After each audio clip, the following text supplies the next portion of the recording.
Okay, આગળ ચાલીએ. હવે હું થોડાક વિડીયોની માધ્યમથી હું શરીરને કેવી રીતે ચલાવું છું એ સમજાવવાની કોશિશ કરું છું. હું શરીરથી અલગ કેવી રીતે છું. શરીરના પાર્ટને ચલાવવું, એક પાર્ટ, શરીરના એકથી વધુ પાર્ટને ચલાવવું અને આખા શરીરને ચલાવવું, આ બધી આપણી પાસે સ્વતંત્રતા છે. એટલે થોડાક લોકો બતાવું છું કે કેવી રીતે પાર્ટને ચલાવે છે. વિડીયો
તમારા પૈકી કેટલાય અંદર અંદર ઘૂસફૂસ કરે છે પણ એ જોતા નથી કે આને પાછળ કન્સેપ્ટ મેં શું કહ્યો.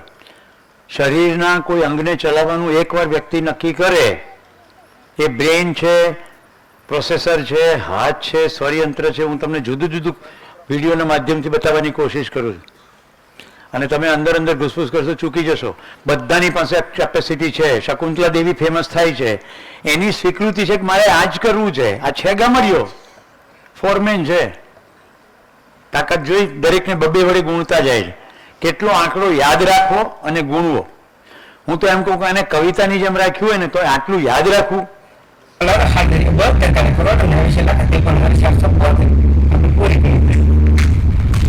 પોતે કીધું કવિતા પૂરી. ઓકે, તો શરીરનો કોઈ ભાગ ચલાવવો. હવે આ એક વ્યક્તિ છે, એને શરીરનો એક ભાગ સ્વરયંત્રને પોતાની રીતે ચલાવવાનું નક્કી કર્યું. જોવો.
હસવાની મજા પડી ગઈ, રાઈટ?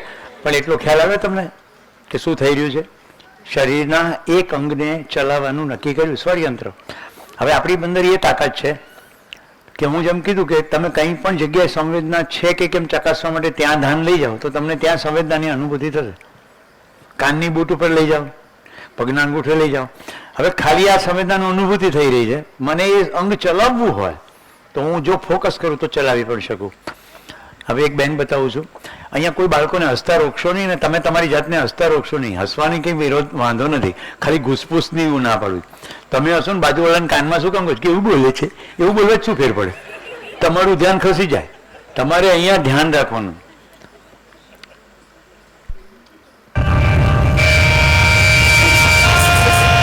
એક હાથ નથી,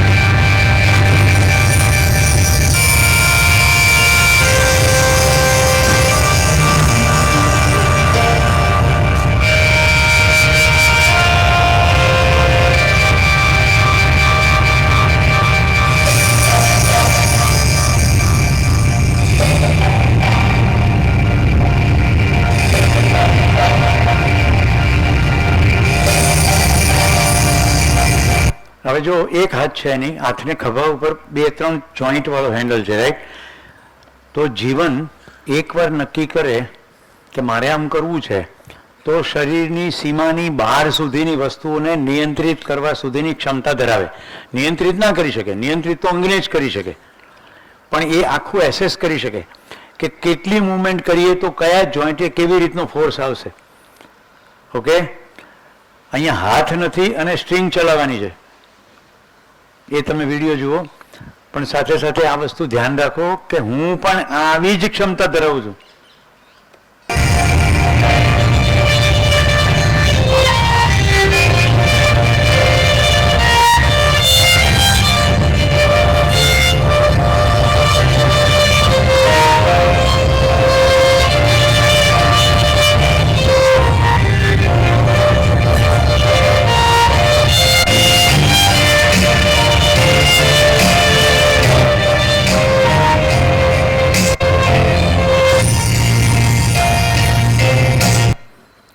ક્લિયર?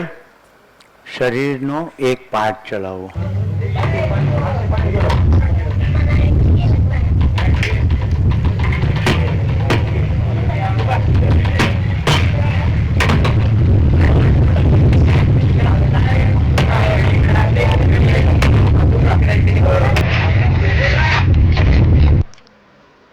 જેસિકા, એને લાઇસન્સ આપવા.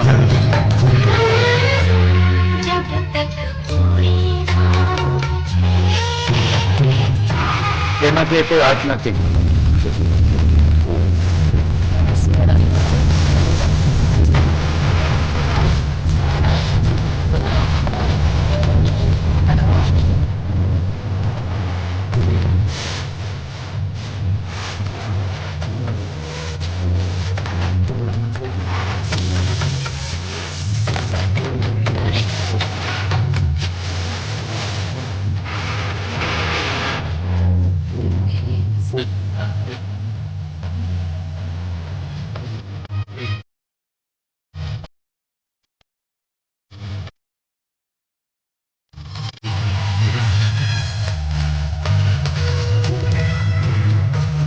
બધું પગથી થઈ રહ્યું છે. હવે જુઓ, દિવ્યાંગો તો આપણી વચ્ચે ઘણા હોય છે, પણ બધાની આ સ્વીકૃતિ નથી. જેની જેવી સ્વીકૃતિ છે તે પ્રમાણે જ કરશે. સુખી થવાનો પ્રયત્ન બધા કરે છે, સ્વીકૃતિના ભાવમાં જીવવું બરાબર સુખ. તો પગ પણ મારી પાસે સાધન તરીકે પર્યાપ્ત છે, તો મારે જે કરવું એ કરું. એ એંગલથી આ બધું હું તમને બતાવી રહ્યો છું. હંમેશમાં આપણી પાસે સ્વતંત્રતા છે ને છે જ. તમારામાંથી કેટલાને એવો અનુભવ થયો છે કે બાળકને કોઈ મ્યુઝિકલ ઇન્સ્ટ્રુમેન્ટ શીખવાડ્યું ના હોય અને આપી દેવામાં આવે અને કલાકની અંદર હાર્મોનિયમ પર ગીત વગાડવા મળે? થયો છે અનુભવ? તો જે નિષ્કર્ષ અગાઉ નીકળ્યા છે, જેવી અનુકૂળ વાતાવરણ મળશે એને અનુરૂપ તરત જ એક્ઝિક્યુટ થવા મળશે. કોઈ સ્વરનું જ્ઞાન શીખવાડવામાં નથી આવ્યું છતાં પણ એ તરત સ્વર પકડી લેશે. એવો ફ્લૂટ વગાડવાવાળા, ગિટાર વગાડવા ખૂબ બધા કલાકારો છે. આ નાની દીકરી છે, જુઓ નૃત્ય કરે છે, પણ એની ભાવભંગીમાં, એનું ફેશિયલ એક્સપ્રેશન, આ બધી જ વસ્તુ.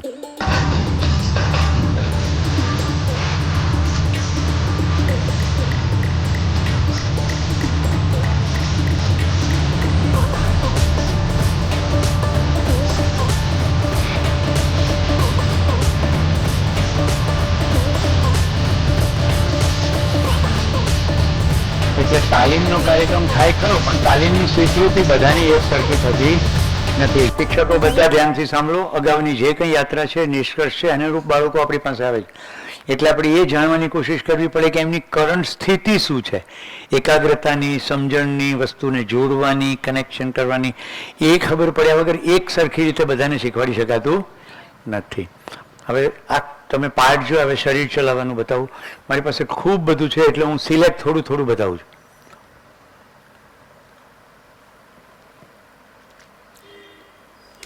સ્ત્રી અને પુરુષ જીવન સમાન.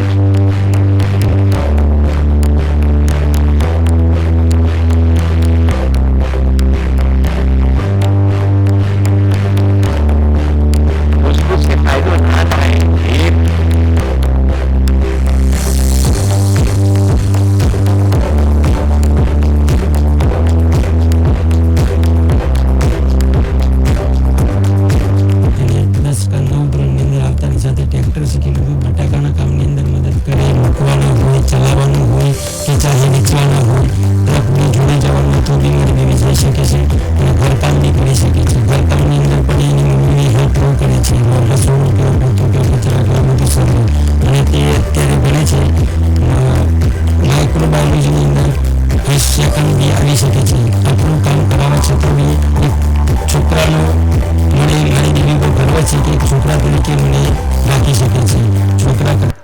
શરીર સ્ત્રીનું હોય, શરીર પુરુષનું હોય.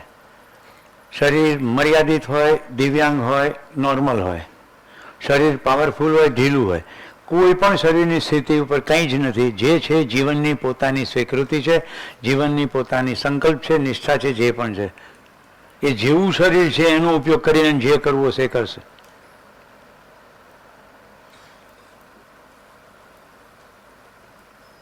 કર્મ સ્વતંત્રતા.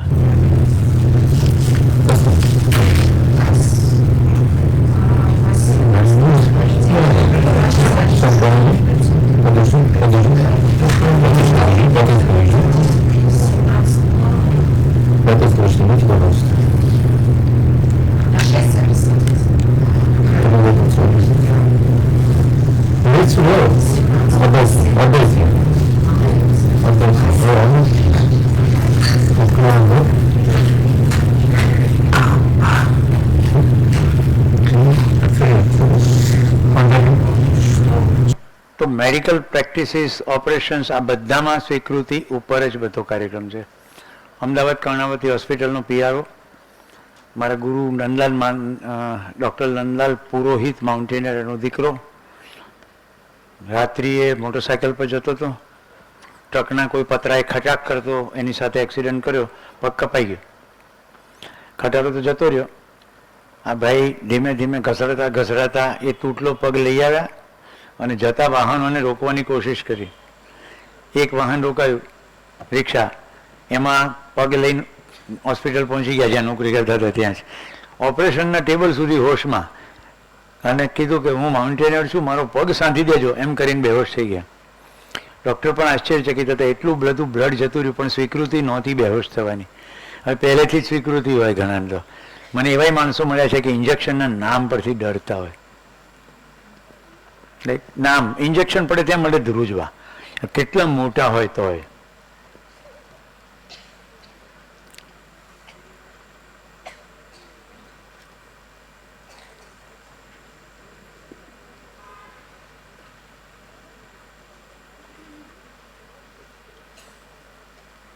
મેં તમને જે કહ્યું હતું, જે લોકોને બહુ બીક લાગી જાય વિડીયો ના જોવે.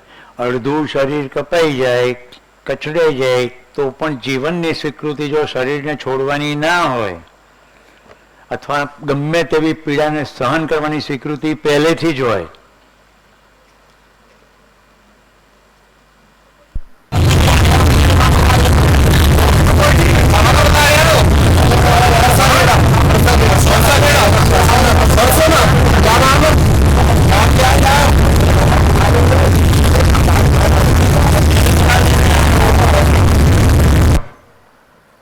મોબાઈલ માગે છે અને મોબાઈલ કરે જાણી કરે. પાછલો ભાગ નહીં બતાવું તમને, પછી તકલીફ પડે. ઓપરેશન દરમિયાન બ્રેઇનના જે પાર્ટને હથિયાર અડે એનું કનેક્શન શરીરના કોઈ જગ્યા સાથે હોય. ડૉક્ટરોનું કન્સર્ન એ છે કે બ્રેઇનના ઓપરેશન દરમિયાન કોઈ અંગને પેરાલિસિસ ના થઈ જાય એનું ધ્યાન રાખવું. હવે આ વાયોલિનિસ્ટ છે, ખૂબ સારું એને વાયોલિન વગાડતા આવડે છે. એની મોટી ચિંતા એ છે બીજું બધું પેરાલિસિસ થઈ જાય તો ચાલશે, પણ મારું વાયોલિન વગાડવાનું બંધ થવું જોઈએ નહીં. એટલે ચાલુ ઓપરેશને ડૉક્ટર એને વાયોલિન વગાડવાનું કહે છે, જેથી વાયોલિન વગાડતું રહે અને ડૉક્ટરને બિલકુલ ખ્યાલ પડે કે કઈ જગ્યાએ સાધન કેટલું અડે છે.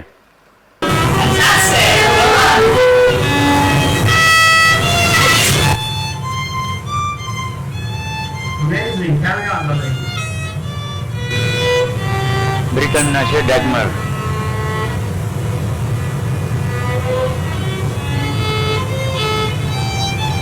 It was all those finer details of the fine contour of the left hand, for example, somebody who's playing a violin, length of the string, pressure on the string, all those fast movements moving between one string to the other.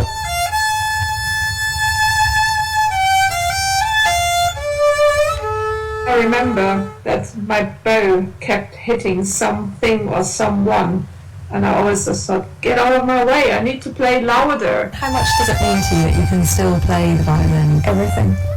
તો કેટલું coordination કરવું પડે? જીવનને signal મળે છે, right?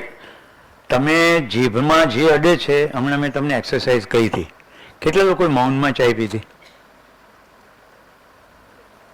ક્યાં ગયા ભીમજીભાઈ? આપણે શિબિર કેન્સલ કરી નાખો. આટલા સુગનો ઓડિયન્સ સમજીને મેં એક્સરસાઇઝ કીધી. 2 જણાના હાથ ઉપર થયા. મૌનમાં ચા પીવાનું કીધું હતું કે ચાલો તો ધોષ રાખવો, સ્વાદ કેવો છે, ગરમાટો અંદર જાય છે કે નહીં. એટલું તો કશું માનવાનું નથી, જાણવાનું છે, તો તમને પ્રતીતિ થશે. બધી સંસારની તમામ સમસ્યાનું એક જ મૂળ છે, પોતાની જાતને શરીર માનવું. તે જેવી આ માન્યતાનો છેદ ઉડે એટલે બધી સમસ્યાઓ હલ થવા માંડે. એની બધી એક્સરસાઇઝ છે. તો ભલે બેન હોઈ જાઓ તમે, આ બધાને મારે વાયોલિન નથી સંભળાવવું.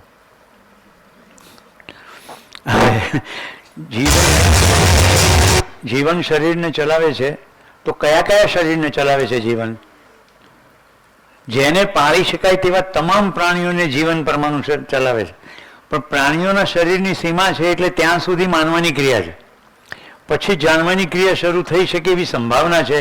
એ શરીર ચલાવતા ચલાવતા પણ કેટલું ધ્યાન જાય છે. હું તમને ડોલ્ફિનનો ખેલ બતાવું છું. ડોલ્ફિન એ માછલી નથી, એ દરિયાનું સસ્તન પ્રાણી છે. બોલવામાં ભલે ડોલ્ફિન માછલી કહીએ, કારણ કે દરિયામાં રહે, પણ એ શ્વાસ લે છે, એટલે એને બહાર આવવું પડે છે. એને દૂધની ગ્રંથિ છે, અને ડોલ્ફિન બચ્ચાને જન્મ આપે છે. ડોલ્ફિન ઈંડા મૂકતી નથી, બધી માછલીઓની જેમ. ઓકે, તો ડોલ્ફિનને કરંટ આપીને, ખોરાક આપીને, ભૂખી રાખીને, એવું કરી કરીને એને ઠસાવી દેવામાં આવે છે કે આમ કરીશ તો જ મળશે ખાવાનું. એટલે ડોલ્ફિન બધું જ માને છે. જો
આવા પ્રકારના વિડીયોમાં જે વસ્તુ બતાવવામાં નથી આવતી એને માછલીનો ખોરાક હોય. ક્યાંક ક્યાંક બતાવે, એમ નાખે થોડી માછલી, એની સાથે એનું એસોસિએશન ફિટ થઈ ગયું કે આમ કરીશ તો આમ થશે. બરાબર, ધ્યાન રાખજો. આ જીવન વિદ્યાનું શિબિર છે. માછલી કેવી રીતે કામ કરે છે, ડોલ્ફિન કેવી રીતે કામ કરે છે, એનું શિબિર નથી. મુખ્ય સૂત્ર છૂટી ના જાય. શું ક્રિયા થઈ રહી છે? માનવાની.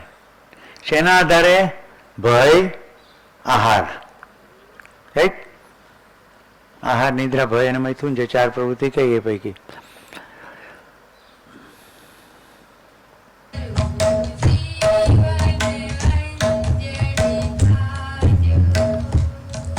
તબલે પહોંચાય નહીં એટલી તો એની ઊંચાઈ છે.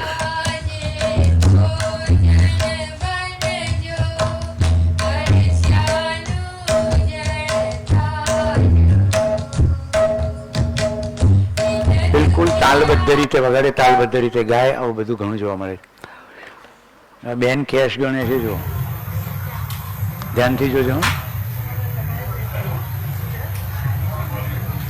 આવા લોકોને કારણે આખી બેંકો ડૂબી જાય. આ પેલી એકતા કપૂરની સિરિયલના એપિસોડમાં જે માથું ફેરવે ને, જો એની ઢીલાસ જુઓ. આનાથી બધા ઢીલાસ બતાડવી મને સહન થતી નથી. અને હવે આ જુઓ,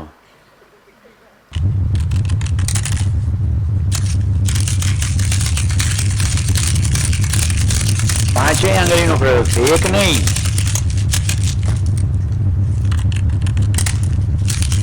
પછી કે ચાઇનાવાળા લુચ્ચા નથી. બહુ ઉસ્તાદ છે, એને ખબર છે ભારતમાં બધા મૂર્ખા છે એટલે કુંભારોને ચાહશે નહીં, પણ આપણે નાના નાના બલ્બ મોકલીશું ને તો એ લોકો લગાડશે, ભલે કુંભારો ભૂખે મારે. બધું અચ્છા લગ્નમાં જ ચાલશે. એ લોકો એટલા મૂર્ખા છે ને કે પોતાની હવાનું ધ્યાન નહીં રાખે, ફટાકડા ફોડશે. એ લોકો એટલા મૂર્ખા છે કે એને પોતાના પક્ષીઓનું ધ્યાન નહીં રહે. આપણે એને દોરી આપો, ભલે પક્ષી કપાઈ જતા. સમજાય છે આ હું જે કહી રહ્યો છું?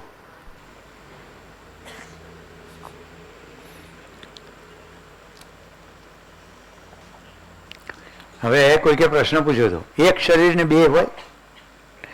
તો એનો જવાબ છે હા હોય. સગર્ભા સ્ત્રીનું તો મેં કીધું, પણ કોઈનું શરીર જોડાયેલું હોય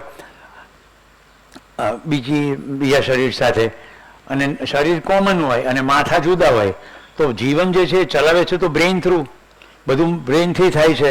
તો હું તમને બ્રિટની અને વાઘેલ બહેનો છે એનું wouldn't have to always stare and take pictures. You know, like when they take pictures, so they just... નીચેનું શરીર આખું કોમન છે. હાથ બે જ છે, પગ બે જ છે, ધડ એક છે, માથા બે છે. માથા બે છે એટલે બે બ્રેઇન થઈ ગયા, બે જીવન અલગ છે. એક ફેશનેબલ છે, એક સિમ્પલ છે. એકને ભણવામાં રસ પડે છે, બીજાને રખડવું ગમે છે, પણ એક જ શરીર છે. લોસા છે લોસા. અને આવી બહેનો આપણે બિહારમાં છે. એનો શો થતો હતો, અમદાવાદ સુધી એ બહેનો આવેલી. એનું ઇન્ટરવ્યુ આવ્યું હતું, પ્રિન્સિપાલ રમુજી હતું. એનો જે શો કરનાર હતો ને એના વિશે એને લખ્યું હતું કે બેમાંથી એક બેનને શો કરનાર સાથે પ્રેમ થઈ ગયો છે, એને લગ્ન કરવું છે, પણ બીજીને નથી થયો. શરીર તો એક છે, માથા જ જુદા છે ખાલી. Know who we are and stuff. As they've grown, much of their life is still the same. They still live in the same small town in Minnesota with their 14-year-old brother Cody, 12-year-old sister Morgan, parents Mike and Patty, and family dog Sadie. To put it simply, Abby and Brittany are not morning people. When they wake up in the morning, they're usually cranky. When they get up in the morning, they're very crabby.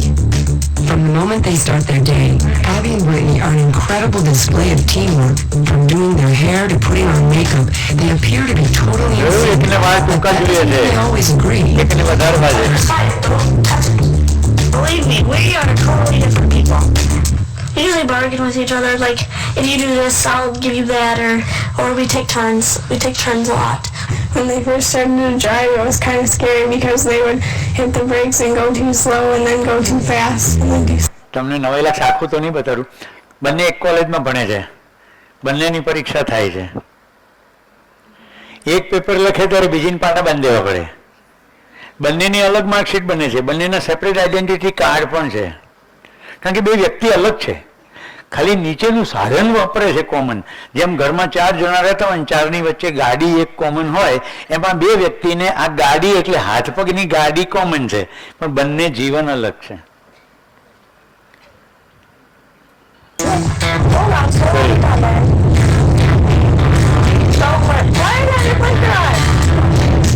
The pressure is on because tomorrow હવે જે મને સૌથી વધારે appealing કરે છે આખી વાતમાં એ છે, બે બ્રેન અલગ છે, આ બંને વચ્ચે કેટલી સંવાદિતા છે, ડિફરન્સ છે તોય બે જુદા જુદા હાથ છે ને, અને બે બ્રેન છે, એક બ્રેનથી બે હાથ ચાલે તો સમજ્યા, આ બે જણા ગાડી ચલાવે છે, તો કેટલું કેટલું હાર્મની હોવી જોઈએ. પગ બે જ છે, નક્કી કરવું પડે ને કે કોણ ગાડી ચલાવશે. બંને કોમન વાહનો સાધનો વાપરી રહ્યા છે. આ સમજાય છે. અને આપણે ઘરમાં બે જણા નહીં સમવા દેતા. Abby and Brittany turned 16. Problems. Primary care doctor because above the waist they seem to function independently and yet they can clap even though one controls one arm and the other controls the other. I ask them તો periodically. નક્કી કરે છે કે what હું they ડાબા feel હાથનું sense. Handling કરીશ, પેલી નક્કી કરું હું જમણા હાથનું હેન્ડલ કરીશ, આપણે બે ભેગા થઈને તાળીઓ પાડીશ. તો બંને જીવનની સ્વીકૃતિ છે તો બધું પરફેક્ટ થાય છે. બધા પોતાની આંખો બંધ કરો, બંને હાથ ખોલો. આંખો બંધ છે કે બંને હાથને તાળી પાડવાની મુદ્રામાં ડાબે અને જમણે થોડા છૂટા રાખો. હવે ધીમે ધીમે હાથને નજીક લઈ આવો અને પંજાથી પંજો મેળવો. તાળી નથી પાડવાની પણ મેળવો, નજીક લઈ આવો અને મેળવો.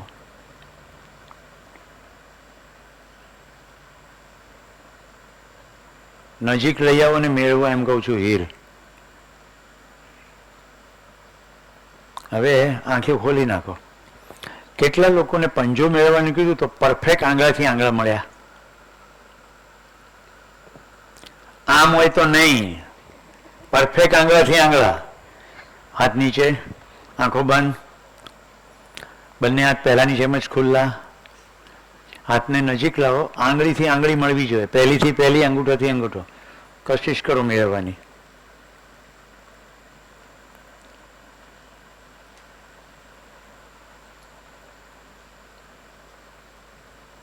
ઓકે. જે લોકોને આમથી આમ નથી મળ્યા એ પોતાને પોતાને થપ્પડ મારો. પોતાના હાથના નિયંત્રણ નથી, દુનિયાનું નિયંત્રણ કરવા નીકળ્યા. પોતાના બે હાથનો મેળ નથી પડતો, રોજ વાપરીએ છે તો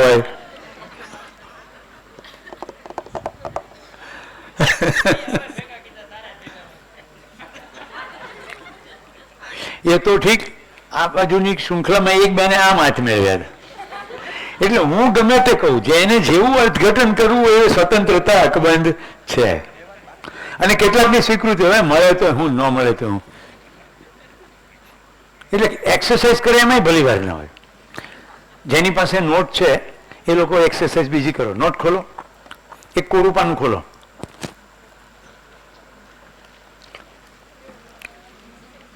ભીમસીભાઈ, મારી શૈલી જુદી છે, તમને ખ્યાલ આવે જ ને. હું પૂર્વાશ્રમમાં મેનેજમેન્ટ ટ્રેનર રહ્યો છું, એટલે નાની નાની વસ્તુઓથી ફટાક કરતું ધ્યાન કેવી રીતે જાય. કોરું પાનું ખોલ્યું, હું 3 જ શબ્દો બોલીશ, બીજી વાર નહીં બોલું. એક ટપકું કરો. હવે આડોશી પાડોશી આગળ પાછળ સરખાવો. તમારી નોટનું ટપકું આગળ પાછળ સરખાવો. આમાં સભામાં કોઈ માયનો લાલ કે લાલી છે જેનું ટપકું બીજાની જેવું, બીજાની જેવડું, બીજાની જેમ હોય? આ હીર તો અહીં હું દોખતો તો ઘૂંટતી હતી. ટપકું કરવાનું કીધું છે પણ મારે તો મારો કક્કો હાંચો કરવો જ છે. એમ ઘૂંટ્યું છે સરખું. તો તમે ગમે તેમ કહો, સામેવાળો એક્ઝેક્ટ તમારી જેવું જ સમજશે એવું બને નહીં. એટલે કોમ્યુનિકેશનમાં બહુ પ્રિસાઇઝ રહેવું પડે કે કાગળમાં, મધ્યમાં અથવા છેડે અથવા ઉપર પેન અડાડીને છોડી દેવાની છે. એટલી હદે ચોખવટ કરો તો જ ટપકું થાય. તો હરખું થશે એવું ખાતરી તો નહીં જ, ખાલી અપેક્ષા રાખી શકો. હવે એ પાનાને આડું કરી દો. આડું ઊભું હોય ને પાનું તો આડું કરી દો. હવે એ થોડી કેટલા ટપકા કરી, આ તો હજી ચાલુ પડી ગઈ. એક્સરસાઇઝ પૂરી. રેડી છો? બીજી એક્સરસાઇઝ. કેમ તમે બંધ કરી દીધી નોટ? એ પાનું ટપકાવાળું ભલે રહ્યું, એને નોટને આડી કરો. હવે હું તમને 1 મિનિટ જેટલો સમય આપું છું. હા, કોઈની નોટમાં કોઈએ જોવાનું નહીં. રેડી? એક પ્રાકૃતિક દ્રશ્ય દોરો. સ્ટાર્ટ. એક પ્રાકૃતિક દ્રશ્ય દોરો. ઓકે, મિનિટ પૂરી. હું ભીમસિંહભાઈને પગે લાગું ને દરેક વખતે ભીમસિંહભાઈ મને આશીર્વાદ આપે. રાઈટ? આ વખતે હું આશીર્વાદ આપે ખબર? સુરેશભાઈ, કોઈની નોટમાં જોયા વગર તમને અંતર્યામી પણ પ્રાપ્ત થાવ. તો હવે તમારી મેં નોટ જોઈ નથી, પણ આને કાગળ સમજીએ તો હવે હું જે ચિત્ર દોરીશ એ લગભગ તમે દોર્યું હશે એવું ટેકનિકલી હશે.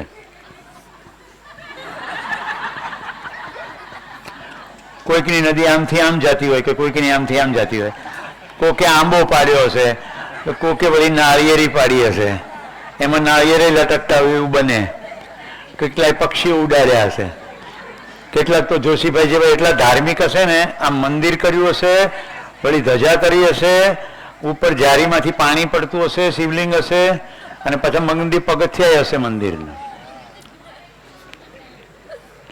કેટલાનું ટેકનિકલી મારી જેવું છે. ખબર પડી ગઈ માન્યતા શું છે? હું જેસલમેરમાં હતો, રતનસિંહ ભાટી અમારા યુથ હોસ્ટેલના પ્રેસિડેન્ટ. હું ત્યાં ટ્રેકિંગમાં ભાગ લેવા ગયો, જે રસીદ હતી મેં કીધું ભાટી સાહેબ આમાં પ્રાકૃતિક દ્રશ્ય દોરો. બરાબર? જેસલમેર રણ. પછી મેં કન્યાકુમારી મંદિરમાં દર્શન કર્યા પછી જે દાનની રસીદ હોય એની પછવાડે એ કારકુનને કીધું કે આમાં પ્રાકૃતિક દ્રશ્ય દોરો. જેસલમેરમાં રણ છે અને કન્યાકુમારીમાં ત્રણેય બાજુ દરિયો છે. પ્રાકૃતિક દ્રશ્ય તો આ જ હતું. આ શિબિર પતે પછી ઘરે જાઓ રોકાયેલા લોકો, અને બાકીના તો આજે ઘરે જશે જ. ઘરમાં જે કોઈ લોકો છે એને કાગળ આપીને કહો પ્રાકૃતિક દ્રશ્ય દોરો. આવું જ હાલે રાખે છે વર્ષોથી. સમજાય છે? કોઈ દિવસ પહાડ એટલે દૂરથી દેખાય તો નદી આટલી પહોળી દેખાય કોઈ દિવસ. એ તો ઠીક, આમાં કોઈક નરપુંગવો એવા હશે કે આમાં માછલાઈ પાડ્યા હોય. એટલે દૂરથી નદી દેખાય, માછલાઈ દેખાય, ને પાછું સુરત તો તાકીને બે પહાડની વચ્ચેથી જ નીકળે. વચ્ચેથી જ નીકળે. કેટલા મારી સાથે સહમત છે ત્યારે હાથો મજા પડી ગઈ ને? માન્યતા આવી રીતે કામ કરે. આપણે પૂછતા જ નથી. જીકમ જીક આપણે દાદા યાદ દોર્યું હોય, બાપા યાદ દોર્યું હોય. હવે શિક્ષક શું કરે ખબર? મારે જેવો છોકરો એડમિશન લીધું હોય એને પતંગિયાની તૂટલી પાંખ જોઈ હોય, પ્રાકૃતિક દ્રશ્ય કહે તો હું પાંખ દોરું, એટલે ટીચર હું કે જા તારા બાપાને બોલાઈ આવશે. આખું ચિત્ર દોરતો નથી. બાપા 2 વળગાવે, પ્રાકૃતિક દ્રશ્ય દોરતા નથી આવડતું તને. એટલે 2 બાજુથી મળો.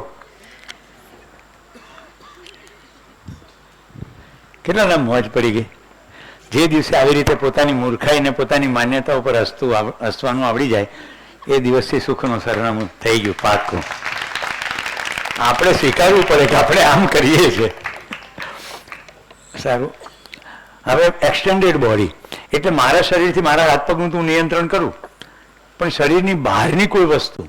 કેટલા લોકોને એવો અનુભવ છે કે કાર પાર્કિંગમાં કેટલાક લોકો એટલા એક્સપર્ટ હોય છે કે બોનેટથી નીચે કશું દેખાતું ના હોય. કોઈ પણ કારમાંથી બોનેટની આગળનો ભાગ ના દેખાય, પણ ફૂટપાથને બિલકુલ અડીને 1 ઇંચના ડિસ્ટન્સે પરફેક્ટ કાર પાર્ક કરે. એવો અનુભવ થયો છે. શાર્પ કાર પાર્કિંગ કરે, શાર્પ. આ જુઓ કેવી રીતે એક્સટેન્ડેડ બોડી થાય. હજી હમણાં જ અમદાવાદમાં સૂર્યકિરણ વિમાનનો શો થયો વર્લ્ડ કપ વખતે. તો આકાશમાં સૂર્યકિરણના વિમાનો આખા ગલોટિયા ખાઈ જાય. તો પાયલટ તો આમ સીધો બેઠો હોય ને, વિમાન જ્યારે ગલોટિયા ખાય ત્યારે કેટલું બધું અંદર પાયલટ ગલોટિયો ખાઈ ગયો, પણ એ પરફેક્ટ તોય વિમાનો એકબીજાને અથડાયા વગર કરે. એક સામટા 9 વિમાનો બધા કરતબ કરતા હતા. આપણને લાગે એ ગયા, ઉપરથી આવતા હોય બિલકુલ સાથે આવે ને પછી એકદમ સડનલી ફેલાઈ જાય, અથવા બધેથી આવે ને પછી એકદમ સાથે ઉપર જાય. તો આ બધું પોતાના શરીરથી બહાર સુધી અનુમાન ક્ષમતા છે. આ જીવનની ખૂબી છે, આંખોમાં આવતું નથી. જેને આ ના સમજાતું એ ખાલી પોતાની સાયકલ શીખવાની ઘટના યાદ કરો. સાયકલ શીખવાની આખી પ્રક્રિયામાં બેલેન્સ કોઈ એક વખતે પકડાઈ જાય છે, પછી આખી જિંદગી સાયકલ બેલેન્સમાં રહે છે. બાકી ત્રિકોણમિતિના નિયમ પ્રમાણે 2 પોઈન્ટ ઉપર વસ્તુ કદી ઊભી રહે નહીં. 2 પોઈન્ટ ઉપર સાયકલ ચાલે છે, 2 પોઈન્ટ ઉપર મોટરસાયકલ ચાલે છે. ચાલે છે કે નથી ચાલતી?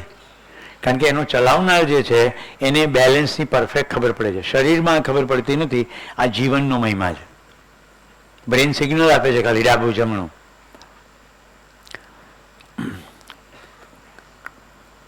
હું તમને આ ફિલ્મ વચ્ચેથી શરૂ કરીને બતાડું છું.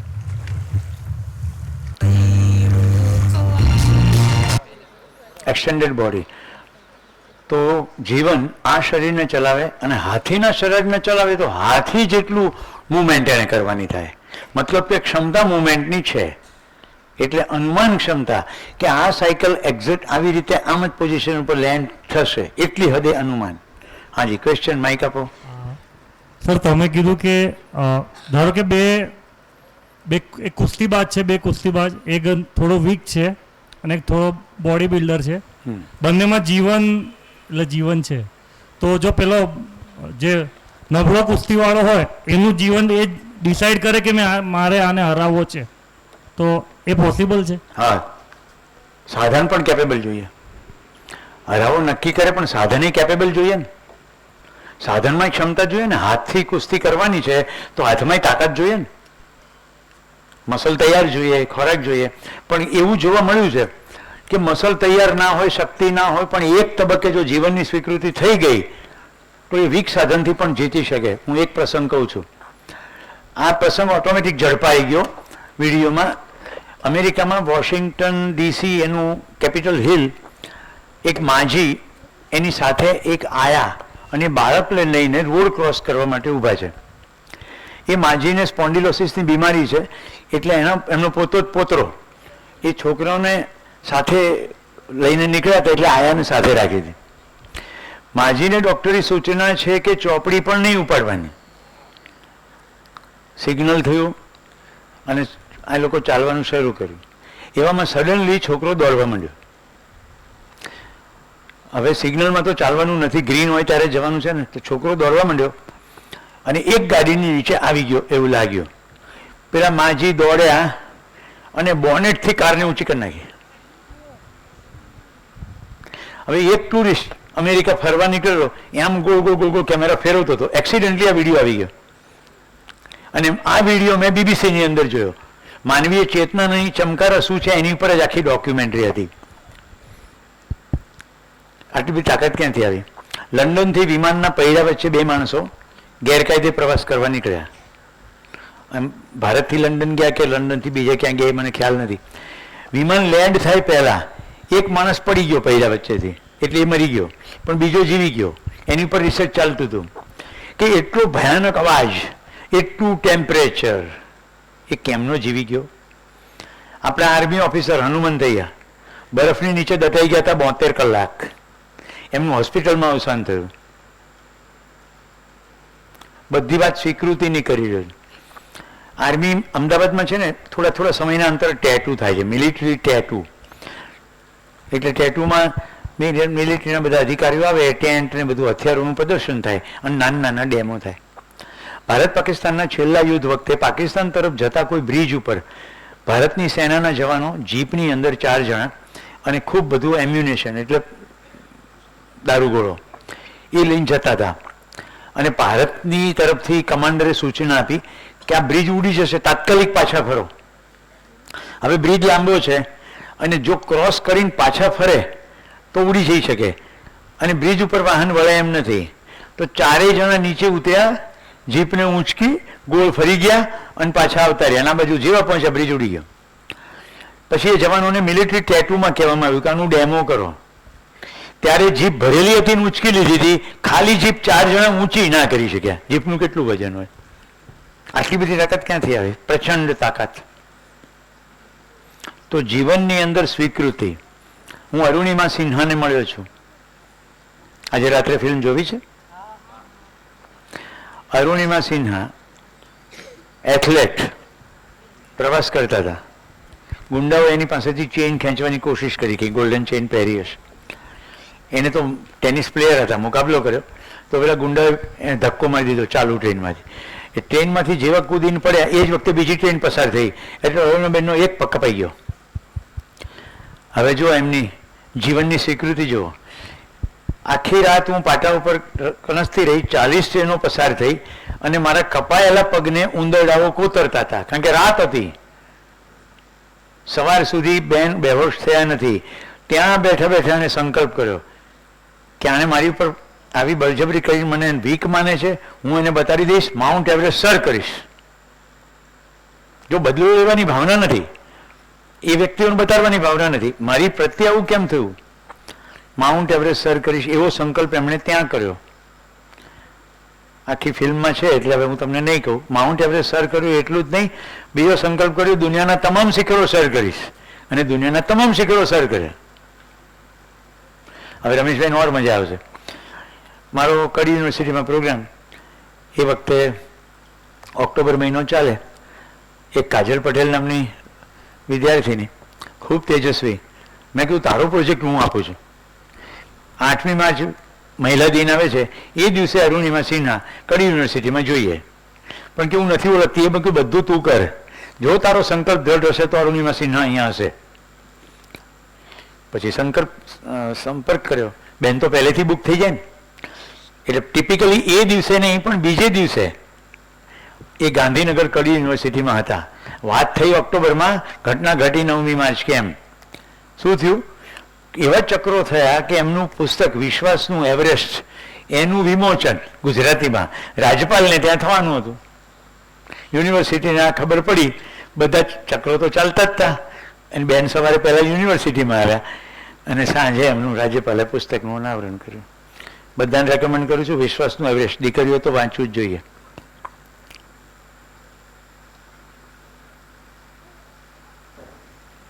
બોર્ન અગેન ઓન માઉન્ટેન, કદાચ તમારી લાઇબ્રેરીમાં હશે. Born again in mountain. Tenzing નરવેનું પુસ્તક વાંચો, પહાડોનું સંતાન. કિરણ બેદીનું પુસ્તક વાંચો, it is always possible. Atul કરવલનું પુસ્તક વાંચો, થિંક એવરેસ્ટ. એ તો તમને ખબર પડી જ ગઈ હશે, આ બધા નામ દઉં છું એટલે મેં વાંચ્યા હશે.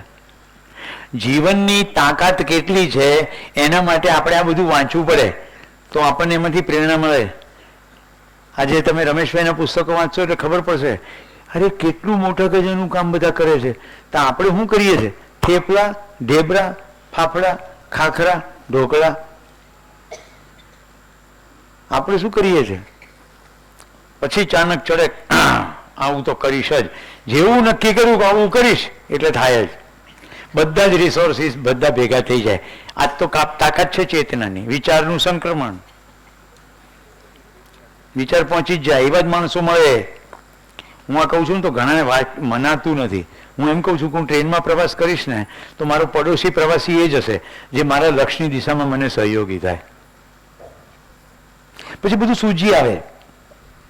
ટ્રેનમાં પ્રવાસ કરીને બધી ખટપટ ઘણી હોય. એક કોમન મેં માર્ક કર્યું કે છાપું લઈને બેસીએ ને એટલે તરત કોઈક છાપું માગે. હવે રવિવારનું છાપું વાંચતા હોઈએ, રસરંગ જેવી પૂરતી હોય, આપણે જે આપાને વાંચતા હોય તો બીજું એમણે લઈ લીધું હોય, એટલે આપણે પાછી આપણા જ છાપા માટે આપણે ભીખ માગવાની થાય. એટલે મને સૂજી આવ્યું 2 છાપા લેવા. ભાઈ છાપાની કિંમત શું? એક છાપું બેગમાં નાખી દઉં, એક છાપું હાથમાં રાખીને ચડું. જેવું શરૂ કરું ને એટલે કોઈક માગે એટલે હું તરત આખું સંકલિત આખું આપી દઉં. ના એક જ પણ, અરે તમારા માટે જ મેં લીધું છે, આખું આપી દઉં ને પછી મારા બેગમાંથી કાઢીને વાંચવા માંડું. બાકીના 5 પેસેન્જરોને બત્તી થઈ જાય કે હવે મગાઈ નહીં. થોડી વાર પછી મેં વાંચી લીધું હોય પછી એ આપી જ દેવાનું છે. એકવાર એક માએ પાણી માગ્યું, પાણીની બોટલ મારી પાસે હતી. મેં કીધું બેન એઠું કરેલું છે કે વાંધો નહીં, છોકરો ક્યારનું તરસ્યું છે ને પાણી આવતું નથી. આપી દીધું. ત્યારથી 2 બોટલ લઉં, એક અંદર મૂકી દઉં ને એક હાથમાં. માગે એવી તરત સીલ બંધ બોટલ આપી દો, આ તમારું, તમારા માટે જ લીધેલું. કે કોઈક તો તરસ્યું હોય ને ભાઈ, ગરમ દેશ છે આપણો, સમજાય છે. ટ્રેનમાં રિઝર્વેશન ના હોય તો મારી મોજ ઓછી થતી નથી, મને પહેલેથી જ ખબર છે. 72ની બોગી હોય, રેલવે જ્યાં સુધી ઉપડે નહીં ત્યાં સુધી ટિકિટ વેચાયા જ કરે. બધાને રિઝર્વેશન હોય જ નહીં, જવાનું હોય બધા જ આવે. મતલબ કે 72ની બોગીમાં 100 જણા આવી જાય તો બાકીના 30નું શું થાય? તો આપણે શું કરીએ? જેવો પહેલો આવો ઘૂસણખોર આવે ને, આવ ભાઈ હરખા, આપણે બે સરખા. બાજુનું પેસેન્જર થોડું ખસી અંદર બેસવા દે ને, બિચારાને ટિકિટ નથી મળી. આ 3ના 4 થયા. હવે આપણા વાઇબ્રેશન એટલા સ્ટ્રોંગ હોય ને માનવીય, તો પેલાને થાય કે હા આમાં શું વાંધો, થોડા વાર દબાઈને બેસીએ તો 5 થઈ જાય. છઠ્ઠાની હિંમત ન ચાલે ઘૂસણખોરી કરવાની. એ 5 તો કમ્ફર્ટેબલી જઈ શકે. શું કામ મુસાફરીમાં હેરાન થવું છે? વાસ્તવિકતાનો સ્વીકાર કરો. ક્યારેક આપણી પાસે રિઝર્વેશન નથી. મારે રિઝર્વેશનમાં જવું હોય અને રિઝર્વ ના થયું હોય તો હું શું કરું? ચાર્ટ જોઉં, એમાં ટીસીની સીટ ગોતી કાઢું, એની સીટની નીચે સામાન મૂકી દઉં અને ત્યાં જઈને બેસી જાઉં. મને ખબર છે ટીસી બધું ચેક કરતા કરતા છેલ્લે તો પોતાની સીટ પર આવશે જ. જેવો ટીસી આવે એટલે જય હિન્દ, નમસ્તે સાહેબ, મારે તમારી સીટ ઉપર ન બેસવું જોઈએ, પણ કારણ કે મારે મુસાફરી કરવી છે અને આપની પાસે ચાર્ટ છે ક્યાં સીટ અવેલેબલ છે તો આપ જ કહી શકો, એટલે હું આપની સીટ પર બેઠો છું. આ રિઝર્વ બોગી છે, મારે આમાં પ્રવાસ ન કરાય, એટલે મારે કેટલી પેનલ્ટી થાય છે સાહેબ કહો, એ હું પેનલ્ટી ભરવા તૈયાર છું. એ કશું કે એ પહેલાં જ બધું કહી દઈએ એટલે એને આપણી ઉપર વિશ્વાસ જ આવે કે આ માણસ ખટપટ તો કરશે નહીં. સેકન્ડ ટીસીની હિંમત જ ના ચાલે કરપ્શન કરવાની, કારણ કે આપણે પહેલેથી જ કહી દીધું કે પેનલ્ટી આપવાની મારી તૈયારી. વધુમાં વધુ શું થઈ શકે? સીટ ના હોય તો ના પાડે, હોય તો આપી દે, કારણ કે એને ખબર પડે જાગૃત પેસેન્જર છે. મને એવા ટીસી મળે છે, એ એમ કે સાહેબ બેસો, એક બાજુની બોગીમાં મારે ભાઈબંધ છે ને સાથે અમે વાત કરવાની, અમારે જાગવાનું છે, તમે હોઈ જાઓ, અને પૈસા ન લે. બધે માનવીયતા જ છે. નવા વર્ષની સવારે અંધજન મંડળ કોઈકનો ફોન આવ્યો, ચાલુ કાર ચલાવતા ચલાવતા મેં સાલ મુબારક કર્યું. એ જ વખતે ટર્ન લેવાનો તો પોલીસ જોઈ ગયો, વિસલ મારી, ગાડી ઊભી રાખી, સાહેબ સાલ મુબારક, આજના દિવસ તમે માફ ના કરો? તો કે જવા દો, એ માણસ છે એ માણસ છે ભાઈ. એકવાર બહાર જ 4 રસ્તા એક આગળની ગાડીને હું ફોલો કરતો હતો, મારી ગાડીનું એસી બગડેલું, મે કે જૂનનો મહિનો, તોડી નાખેલી ગરમી, બરોબર, અને પેલાને ફોલો કરતા સિગ્નલ મારાથી ચૂકાઈ ગયું, લાલ થઈ ગયું, અને મેં તો દબાવી, પેલા સિસલ મારી, તરત ગાડીમાંથી બહાર, સેલ્યુટ, જય હિન્દ, પાકીટ તરત, રાઈટ, લાયસન્સ કાઢીને તરત પહેલું કામ એ કરી દેવાનું, આપણી ગુનો સ્વીકાર લેવાનો. મેં કહ્યું સાહેબ જે ભૂલ થઈ, આ તોડી નાખી એવી ગરમી, એસી બંધ છે. ક્યારેક તમને એવું ના થાય કે કોઈકને માફ કરવા જોઈએ? આ જવા દો. પણ હૃદયનો સાચો માફીનો ભાવ હોવો છે. એવું નહીં કે 150 રૂપિયા બચાવ્યા છે એટલે આવું બોલીએ. એવું કહો તો પોલીસ પણ માણસ છે, ધ્યાન રાખજો, એ પણ જીવન છે, શરીર ચલાવે છે. મારા મૂળમાં શું પડ્યું ખબર? માણસ ખરાબ નથી, આ મારા મૂળમાં પડ્યું. કારણ કે સંસ્કારની આખી પ્રક્રિયામાં ખૂબ સારા માણસો મને જિંદગીમાં મળ્યા. એટલે માણસ ખરાબ છે એવું મને સ્વીકૃત જ નથી. આજે રમેશભાઈ બોલ્યા ત્યારે હું આખા શરીરે રોમાંચિત હતો. એ શું બોલ્યા? સમાજ સારો જ છે, બધા ભલા જ છે. તો આપણને એમ થાય કે પોલીસ થોડું કરપ્ટ હોય, બિચારું મારા માટે ધુમાડા ખાય, મર્ક્યુરી, ઝિંક ઓક્સાઇડ બધા કેટલા ખાય, જેથી મને અકસ્માત ના થાય. એ એટલો ભલો માણસ છે, હું એને 20 રૂપિયાની બદામ આપું, કરપ્શન કરું? એ લાખો રૂપિયાનું વ્યક્તિત્વ છે. સમજાય છે? તમને હવે સુખ દેખાવા માંડ્યું કે નહીં? હજી થોડા સુખ દેખાડું. મારે જન્મદિવસ તો આ શરીરનું એક જ વાર આવે ને. જો આમાંની કેટલી ઘટનો મારે ઘરનાની ખબર નથી. હા, એટલે આમાંથી કોઈ મારા પત્નીને જાણતા હોય તો મહેરબાની કરીને ત્યાં જઈને ઘટસ્ફોટ ના કરવા. આમ તો લાઈવ થઈ રહ્યું છે, એ જોવે તો કંઈ મારે છુપાવવાનું પણ નથી, પણ હું ઘણી બધી વસ્તુ ઘરે કહેતો નથી. મારા વર્ષમાં 10-12 જન્મદિવસ આવે. કેવી સ્થિતિ હવે? જેમ કે પસાર થઈ રહ્યા છે, રોડ ઉપર મજૂરો કામ કરતા હોય, પેલું ડામર પાથરતા હોય, મને એમ થાય કે આજે જન્મદિવસ ઉજવવો છે, એટલે હું પહેલાં ગાડી સાઈડમાં પાર્ક કરીને કોન્ટ્રાક્ટર ગોતી કાઢું. પછી કહું હું તો અનાથ આશ્રમમાં મોટો થયો છું, મારે તો કોઈ છે નહીં, આજે મારો જન્મદિવસ છે, તો તમે જો અડધો કલાકની રિસેસ પાડો તો મારે બધાને મીઠાઈ આપવી છે. કયા કોન્ટ્રાક્ટરને દિલ ના હોય કે સારું?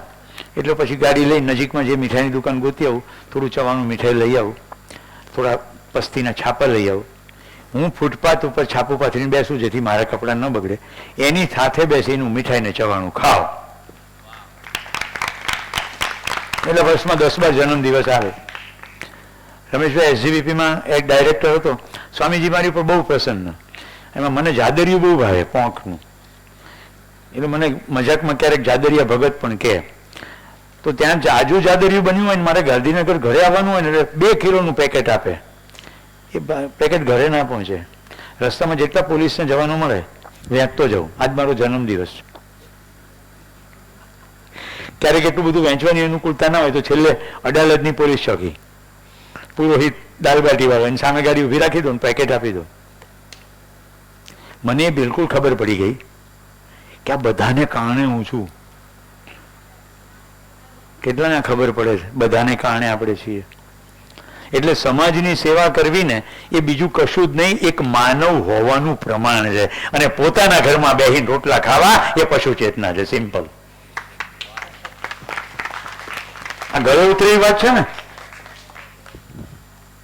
પછી વિવેકાનંદજીનું વાક્ય વાંચીએ કે બીજાના લોકો માટે જીવ્યા એ જીવ્યા, પછી ચિંતન કરીએ ખબર પડે કોઈ બીજો છે જ નહીં, બધા આપણા જ છે. તો હવે હું શરીર ચલાવું છું, ક્લિયર થઈ ગયું. 5 વાગી ગયા છે, પણ આજે અતિ મહત્વના ક્ષેત્રમાં આપણે પ્રવેશ કરીએ છીએ એટલે સત્ર ચાલુ રાખીશું. કોઈને શૌચ જવાની જરૂર છે અત્યારે? રાઈટ, કારણ કે એક શૃંખલામાં 15-20 મિનિટ કામ ચાલશે. Are you all ready? ભાઈ ભૂસી નાખો પેલી બાજુનું, આ બાજુનું હું ભૂસીશ. બધા પહેલા 2 હાથ ઉપર કરો, આકાશમાં હાથને મળાવો. હવે ભળો દઈને અવાજ કરો, કરો કરો, આળસ ખાઓ બિલકુલ. જેને શરમ સંકોચ ના હોય, બે શરમ હોય, એ લોકો ઉભા થઈને બેવું કરે કે આવું કંઈક કોઈ કરે. એટલે કહેવાનું તાત્પર્ય છે આળસ મરવડ્યું એમ મરડો. અને જેને પોતાની જાતે મરડતા ન આવડતી હોય એ બાજુવાળાના મરડી શકે. અસ્તિત્વ દર્શન એટલે અસ્તિત્વમાં શું છે એની વાત કરી રહ્યા છીએ આપણે. હવે હું પ્રશ્ન પૂછીશ ને તમે જવાબ આપશો. અસ્તિત્વમાં શું છે? જૂના શિબિરાર્થીઓ જવાબ નહીં આપે, નવા આપશે. અસ્તિત્વમાં શું છે? બોલો શિક્ષક મહાશય. હા તમે કહો.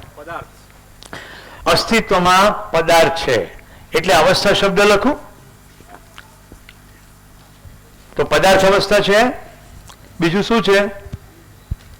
નોટ ખોલીને નહીં, નોટ ખોલીને નહીં. પદાર્થ અવસ્થા છે અને પ્રાણ અવસ્થા છે, જીવ અવસ્થા છે અને જ્ઞાન અવસ્થા છે. મેં બેને અલગ લખ્યા છે. આ બધા જડ છે, આ બધા ચેતન છે. આ જડ એકમો છે અને આ બે ચેતન એકમો છે. એકમ એટલે યુનિટ. હિન્દી લિટરેચર વાંચશો ત્યારે એમાં ઇકાઈ શબ્દ આવે છે. જડ ઇકાઈ, ચેતન ઇકાઈ. પ્રાણ અવસ્થાને હું ચેતનમાં નથી ગણી રહ્યો, પ્રાણ અવસ્થાને હું જડમાં ગણી રહ્યો છું. કારણ કેવળ અને કેવળ પહેચાન અને નિર્વાહની જ ક્રિયા થાય છે. તમને બહુ બધું વોટ્સએપ યુનિવર્સિટીમાં જોવા મળશે. ઝાડ પણ સંવેદનાને ઓળખે છે, ઝાડને પ્રેમ હોય છે. આવું કશું જ નથી. પહેચાન અને નિર્વાહ છે. રાઈટ. અહીંયા આખા રિસર્ચ પેપરની વાત નહીં કરીએ, પણ હું ઝાડને બહુ ભેટું તો ઝાડને પ્રેમનો અનુભવ થાય છે એવું નથી. સંવેદના છે, પણ જેને હું પ્રેમ કહું છું, કોઈ મારું કોઈ પારકું નથી, એવો ભાવ ઝાડની અંદર નથી. એટલે મિસ્ટર બોઝે જે કંઈ શોધી કાઢ્યું કે એમાંય જીવ છે એ સંવેદનાના સંદર્ભમાં હતો. મતલબ કે તમે ઝાડના મૂળની અંદર ખૂબ મીઠું નાખો તો ઝાડ મરી જાય. આ તો ખ્યાલ આવે છે ને? મીઠું નાખો તો ઝાડ મરી જાય, એસિડ નાખો તો પણ મૂળિયા ખરાબ થવાથી ઝાડ મરી જાય. એ અર્થમાં મરી જવું શબ્દ બોલીએ. આમ જો ના હોય તો વિજ્ઞાનની મદદથી લેબોરેટરીમાં ટીશ્યુ કલ્ચર થાય નહીં. ઝાડનું જે શરીર છે એનું વિજ્ઞાન સમજી લીધું માણસે કે દરેક વખતે બીની જરૂર નથી. બીમાં જે ડિઝાઇન છે કોઈ રીતે સેલમાં પણ છે. અને હવે તો માણસે શોધી કાઢ્યું છે કે ગર્ભનાળ જે છે એની અંદર જે સેલ છે, સ્ટેમ સેલ, એની અંદર બધા અંગ ઉપાંગો તૈયાર કરવાની ડિઝાઇન છે. કદાચ ઘણી બહેનોને ખબર ના હોય તો કહી દઉં. બાળક હવે જન્મે ત્યારે જે ગર્ભનાળ બાળકના શરીરને લાગેલી છે એને કાપીને સાચવવામાં આવે છે. કારણ કે સતત રિસર્ચ ચાલી રહ્યું છે. ભવિષ્યમાં કોઈકનું કાન કપાઈ ગયો તો એ સેલની મદદથી ફરી એકવાર કાન બનાવી શકાશે એવું અત્યારે સાબિત થઈ ચૂક્યું છે. Stem cell technology. તો પ્રાણ કોશિકાની મદદથી પદાર્થોનું સંગઠન વિઘટન કરીને વનસ્પતિ વિકસે છે. એટલે એને જળ એકમ કહ્યો. જેમ હાઇડ્રોજન બીજા હાઇડ્રોજનને ઓળખે છે એમ વનસ્પતિ પ્રકાશને ઓળખે છે, પોષણને ઓળખે છે. કુંડા છે 2, બંને કુંડામાં છોડ વાવ્યો. શેનો? વેલનો. વેલ. એક કુંડાના છોડમાં ઓલરેડી જે હતો એને ખૂબ પાણીને બધું આપવામાં આવ્યું. એની ઉપર જે વેલ વાવવામાં આવી છે એ વેલ એની ઉપર ચડે એ તો સમજી શકાય છે ને. બીજા કુંડાની અંદર છોડ વાવવામાં આવ્યો છે, જ્યાં વેલ પણ વાવી, પણ એને પોષણને પાણી અપાઈ નથી રહ્યું, એટલે એ છોડ ક્રમશઃ ખતમ થવાનો છે. બંને કુંડા બાજુમાં રાખ્યા, બધું સરખું હોવા છતાં વેલ આ કુંડાને છોડીને પેલાને વળગવા માંડી. આંખ નથી કશે, પણ પહેચાન છે. અને એટલે જ આપણા જંગલો આટલા સમૃદ્ધ છે કે અંદર અંદર વનસ્પતિને પરસ્પર પહેચાન છે, કયા અનુરૂપ છે, કયા પ્રતિરૂપ છે. જંગલ હંમેશા માર્વેલસની સમૃદ્ધ હોય છે. આપણે અંગ્રેજો આવ્યા અને વનસ્પતિ ત્યાંથી રાણીને ગમતી લઈ આવ્યા, જેને અહીંયા ખાનાર કોઈ નથી, ઇકોલોજીકલ બેલેન્સ નથી, પહેચાન નથી, એટલે એ જ્યાં જાય ત્યાં લોકલ આપણી વનસ્પતિઓ ખતમ થઈ જાય. લેન્ટેના કેમેરા, વોટર હાયસિન્થ, આ બધાએ મોટા પાયે નુકસાન કર્યું છે. અસ્તિત્વમાં પહેચાન અને નિર્વાહની ડિઝાઇન થયેલી છે. આ ખ્યાલ આવે છે તમને? તો કુંડામાં તો ઠીક છે, બધાને આટલો તો અનુભવ થયો જ હશે શહેરમાં રહેતાને, કે પાણીનો નળનો કનેક્શનો કોઈક જગ્યાએથી જો લીક થતા હોય તો ત્યાં સુધી વનસ્પતિના મૂળિયા પહોંચી જાય છે. આવો અનુભવ થયો છે?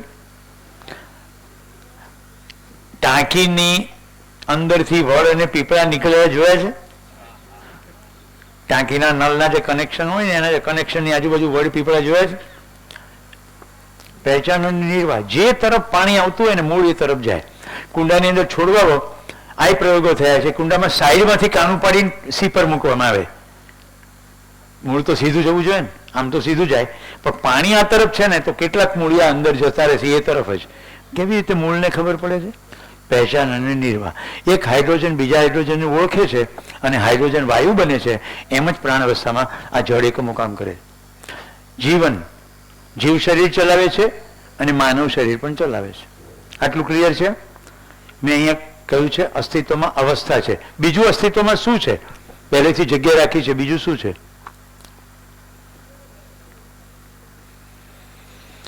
અત્યાર સુધી 4 અવસ્થામાં ખૂબ વાત કરી. અસ્તિત્વમાં 4 અવસ્થાઓ સિવાય રુચિ બેટા બીજું શું છે? તું છે, હું છું, ઝાડ છે, રાઈટ, કૂતરા છે, બિલાડા છે, બીજું શું છે? ભાવ તો માણસની અંદર છે. હું છું એટલે ભાવ આવી ગયો ને. ઉર્જા, શૂન્ય અવકાશ છે, કારણ કે ઉર્જા આંખોમાં દેખાતી નથી. અવકાશ છે, એમને શબ્દ વાપર્યો શૂન્ય. બરાબર? ખાલી જગ્યા છે કે નથી? તમને હું વિજય કેવી રીતે જોઈ શકું છું? તમારી મારી વચ્ચે ખાલી જગ્યા ના હોય તો. મને ખૂબ સારું લાગ્યું તમે અવકાશ શબ્દ બોલ્યા. ઘણા આકાશ બોલતા હોય છે. આકાશ ક્યાં સુધી છે? વાતાવરણ સુધી. શૂન્ય અવકાશ, વાયુ પણ નથી. ઓકે, હવે આપણે પ્રયત્ન કરશું, તમે મને જવાબ આપશો. આ એકમો જળ હોય કે ચેતન હોય અને અવકાશ, આ બંને વચ્ચે પાયાનો ફરક શું છે? કોઈ પણ અવસ્થાનો કોઈ પણ એકમ અને અવકાશ, શૂન્ય અવકાશ, કોઈ વસ્તુ જેમ કે પેન અને શૂન્ય અવકાશ, એ બંને વચ્ચે ફરક શું છે? હાજી, વેરી ગુડ. આ બધું દેખાય છે, આ પોતે દેખાતું નથી, પણ એ પારદર્શી છે. અવકાશ પારદર્શી છે એટલે બધું દેખાય છે. આ ક્લિયર? અહીંયા બધે ક્રિયા થઈ રહી છે.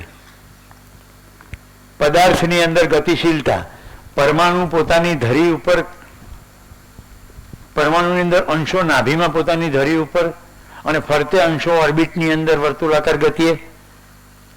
ચંદ્ર પૃથ્વીની ફરતે, પૃથ્વી ચંદ્રને લઈને સૂર્યની ફરતે, આખું સૂર્યમાળા આકાશગંગામાં ગોળ ગોળ, આકાશગંગાઓ બ્રહ્માંડમાં. આ બધી ગતિશીલતા છે, દેખાઈ રહ્યું છે. વનસ્પતિમાં મૂળ પાણી શોષે ગતિથી ઉપર જાય. આપણી અંદર રક્ત પરિભ્રમણ ચાલી રહ્યું છે. અસ્તિત્વમાં કશું સ્થિર નથી, નિરંતર ગતિ ગતિ ગતિ ગતિ ગતિ છે. અવકાશમાં કોઈ ગતિ છે? અવકાશમાં કોઈ ગતિ છે? અવકાશમાં કોઈ ક્રિયા છે? એક તરફ શૂન્ય કહો છો તો અવકાશમાં કોઈ ક્રિયા નથી, એટલે ક્રિયા શૂન્ય છે. ઓકે, અવકાશમાં કોઈ ક્રિયા નથી. મેં ગઈકાલે તમને વિડીયો બતાવ્યો તો પાવર ઓફ 10. તમે જોયું કેટલું અંતર છે? તમારી મારી વચ્ચે 10 ફૂટનું અંતર છે, પણ આપણે ખૂબ પ્રવાસ કર્યો. અવકાશમાં ખાલી જગ્યા જ ખાલી જગ્યા છે.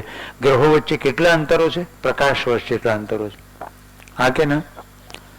તો અવકાશમાં કોઈ સીમા નથી. અવકાશને કોઈ સીમા નથી, અસીમ છે. તમારી મારી વચ્ચે અવકાશ છે, મારી ચંદ્ર વચ્ચે અવકાશ છે, સૂર્ય વચ્ચે તો 8 મિનિટ ને 20 સેકન્ડ જેટલો અવકાશ છે. સૂર્યનો પ્રકાશ ત્યાંથી નીકળે 8 મિનિટ 20 સેકન્ડ પછી અહીંયા આવે છે. એટલે આપણે રોજ 8 મિનિટ વાસી સૂરજ જોઈએ છે. 8 મિનિટ પછી પ્રકાશ પહોંચે છે. રાત્રે જે તારાઓ જોઈએ છે એ પૈકીના કેટલાક તારાઓ તો છે જ નહીં. સમજો 20 લાખ પ્રકાશ વર્ષ દૂર કોઈ તારો છે, ત્યાંથી નીકળેલો પ્રકાશ અહીંયા 20 લાખ વર્ષે પહોંચે છે. મતલબ કે તારો શાંત બી થઈ ગયો હોય તો 20 લાખ વર્ષ સુધી તો જૂનો પ્રકાશ દેખાયા કરવાનો છે. રાત્રે જે આકાશ દેખાય છે એ મને દેખાય છે, પણ એક્ઝેક્ટ એવું હોવું જરૂરી નથી, પણ દેખાય છે. અવકાશ પારદર્શી છે એટલે, અને પ્રકાશનું કિરણ ત્યાંથી અહીંયા પહોંચે છે. અવકાશ પારગામી પણ છે.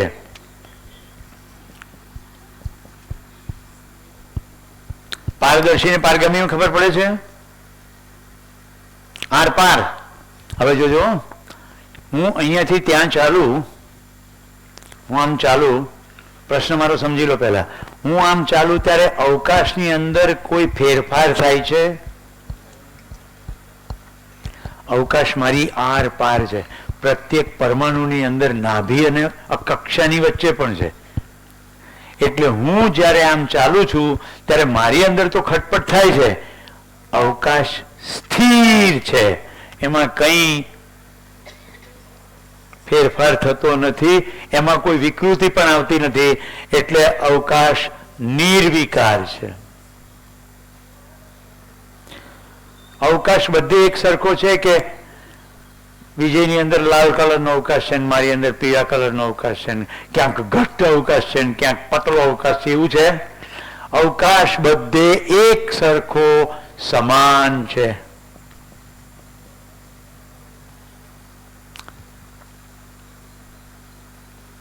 મિત્રો, મને ભૂખ લાગે ને તો પૂર્ણતાની અનુભૂતિ કરવા માટે મારે કશુંક નાખવું પડે, ત્યારે મને એમ થાય હા બરાબર, અને મારા અંદર પાછળની ક્રિયા થાય.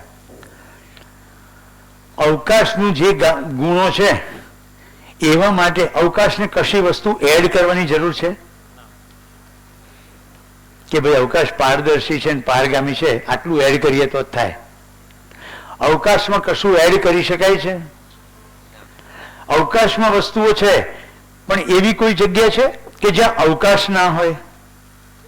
આખા બ્રહ્માંડમાં વસ્તુઓ ના હોય એવું બને? જેમ કે ક્યાંક ચંદ્ર છે, ક્યાંક બીજા ગ્રહો છે, પણ બે ગ્રહોની વચ્ચે તો ઘણી બધી જગ્યા છે. એટલે એ જગ્યામાં તો બીજું કશું નથી. મારો પ્રશ્ન સમજ્યા?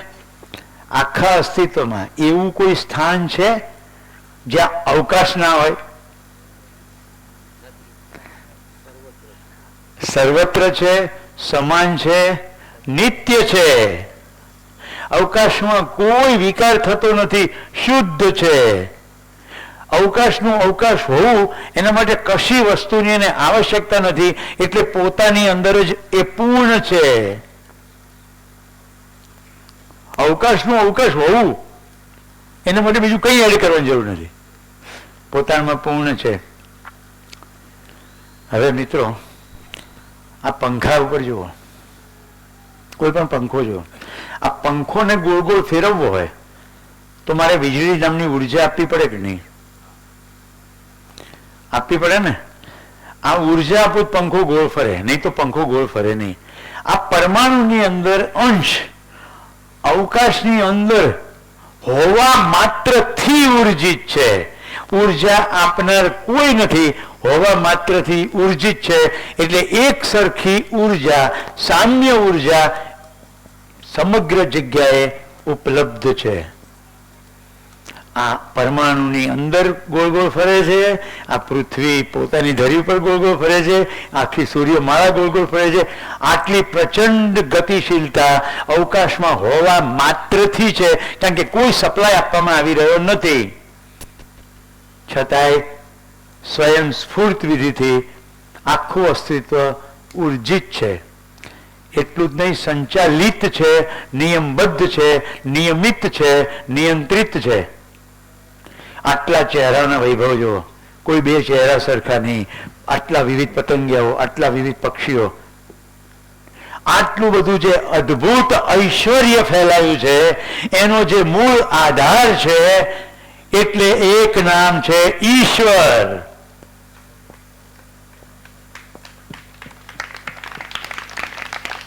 આ જેટલું કંઈ ગતિત છે જગત, એટલે જે ગતિત છે તે જેટલું કંઈ ગતિત છે આ આખા જગતનો આધાર છે, એટલે એક નામ છે જગદાધાર અથવા જગદીશ. ઓમ પૂર્ણમદઃ, અહીંયા પૂર્ણ છે, પૂર્ણમિદમ ત્યાંય પૂર્ણ છે. પૂર્ણાત પૂર્ણમુદચ્યતે પૂર્ણસ્ય પૂર્ણમાદાય પૂર્ણમેવાવશિષ્યતે. પૂર્ણ જ છે, કશું ઉમેરી શકાય નહીં, કાઢી શકાય નહીં, પણ કોશિશ કરો તો પણ પૂર્ણ જ છે.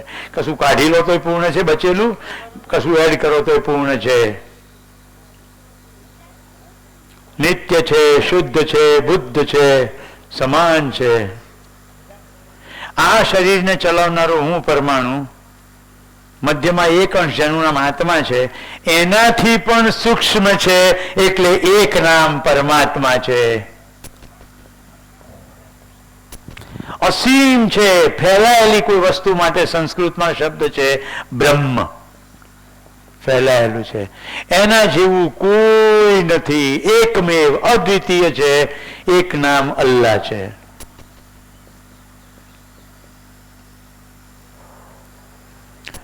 કેટલા આખા શરીરે રોમાંચિત છે અને ખુશ છે. મેં પ્રોમિસ આપ્યું હતું ને, ઈશ્વર દર્શન કરાવી દઈશ. ઈશ્વરમાં હોવા માત્રથી બધું થાય છે, કરનાર કોઈ નથી. એ જ તો ઈશ્વરની મહિમા છે. હું કશુંક કરું છું ને કશુંક બને છે, એટલે મારી કલ્પનાનો ઈશ્વર પણ એવો જ છે કે કશુંક કરે છે. મહિમા કોને કહેવાય? ભારતના વડાપ્રધાન કેવળ ભાણવડમાં આવવાના હોય ને, એક પણ વ્યવસ્થા એમને કોઈને કહેવી ના પડે. બધી જ વ્યવસ્થાઓ થઈ જાય કે નહીં? રોડ સાફ થઈ જાય, પોલીસ વ્યવસ્થા થઈ જાય, એમ્બ્યુલન્સ, હોસ્પિટલ બધું થઈ જાય કે નહીં? ખાલી ભારતના એક વડાપ્રધાનના એક જગ્યાએ થોડો સમય આવવા માત્રથી આ વ્યવસ્થાઓ જો બધી થઈ જાય તો આ આખું આટલું અદ્ભુત વ્યવસ્થિત ઐશ્વર્ય એમાં હોવા માત્રથી છે. કરવું પડે તો મહિમા ક્યાંથી કહેવાય? હોવા માત્રથી બધું વ્યવસ્થિત છે. ઈશ્વરમાં હોવા માત્રથી અસ્તિત્વનો પ્રત્યેક એકમ ઉર્જિત છે, ઉર્જાથી ભરપૂર છે, નિયમિત છે, નિયંત્રિત છે. ક્યાં ગયા ભાઈ? કાલે તમે મને પ્રશ્ન પૂછ્યો હતો, ઉર્જા. હવે કનેક્શન બેઠું. એક નામ ઉર્જા છે. આપણે બોલીએ છીએ હે પ્રભુ તું સર્વશક્તિમાન છે. બધી જ વસ્તુ જેમાં હોવા માત્રથી ઉર્જિત છે એટલે ઉર્જાનો ખેલ ચાલે છે. કોઈ કરનાર નથી, બધું થાય છે. કોઈ પણ ક્રિયા થતી નથી એટલે કોઈ સાંભળનાર નથી. એમાં હોવા માત્રથી જ બધી ક્રિયાઓ થાય છે. મિત્રો, ઈશ્વર પ્રાપ્ત કરવાનો છે કે ઈશ્વરને અનુભવવાનો છે? ઈશ્વર પ્રાપ્ત છે જ, પ્રાપ્ત કરવાનો છે નહીં. ઈશ્વર અનુભવવાનો છે. એક વ્યક્તિ નિશ્ચય કરે અમેરિકામાં અને બીજો નિશ્ચય કરે ભારતમાં. એનો નિશ્ચય છે તો ગમે ત્યાં અનુભવી શકાશે, કારણ કે ઈશ્વર વ્યાપક છે. એવી કોઈ જગ્યા નથી જ્યાં ઈશ્વર નથી. અત્યાર સુધી શું માનતા હતા? કણ કણમાં ઈશ્વર છે. અહીંયા શું કહેવાય રહ્યું છે? ઈશ્વરમાં કણ કણ છે. હવે જો ખૂબસૂરતી, મારી આર પાર વ્યાપક ખાલી સ્થાન, સ્પેસ મારી આર પાર છે. એટલે પ્રત્યેક કોષ ઉર્જિત છે, પ્રત્યેક કોષમાં વ્યવસ્થા છે, કશું રેન્ડમ નથી, એક એક કણ ઉર્જિત છે, નિયંત્રિત છે. હવે જો સમજાવું છું કેવી રીતે છે. આ પેન છે,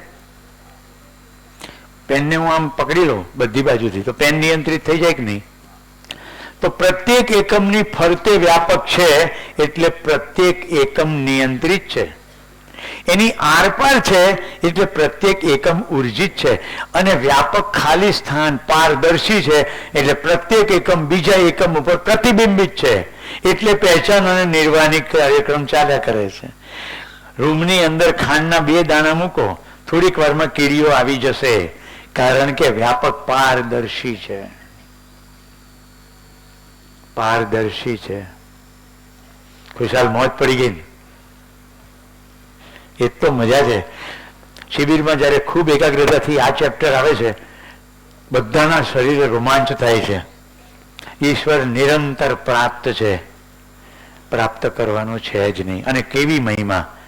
દરેકે દરેક વસ્તુ ગતિશીલ છે.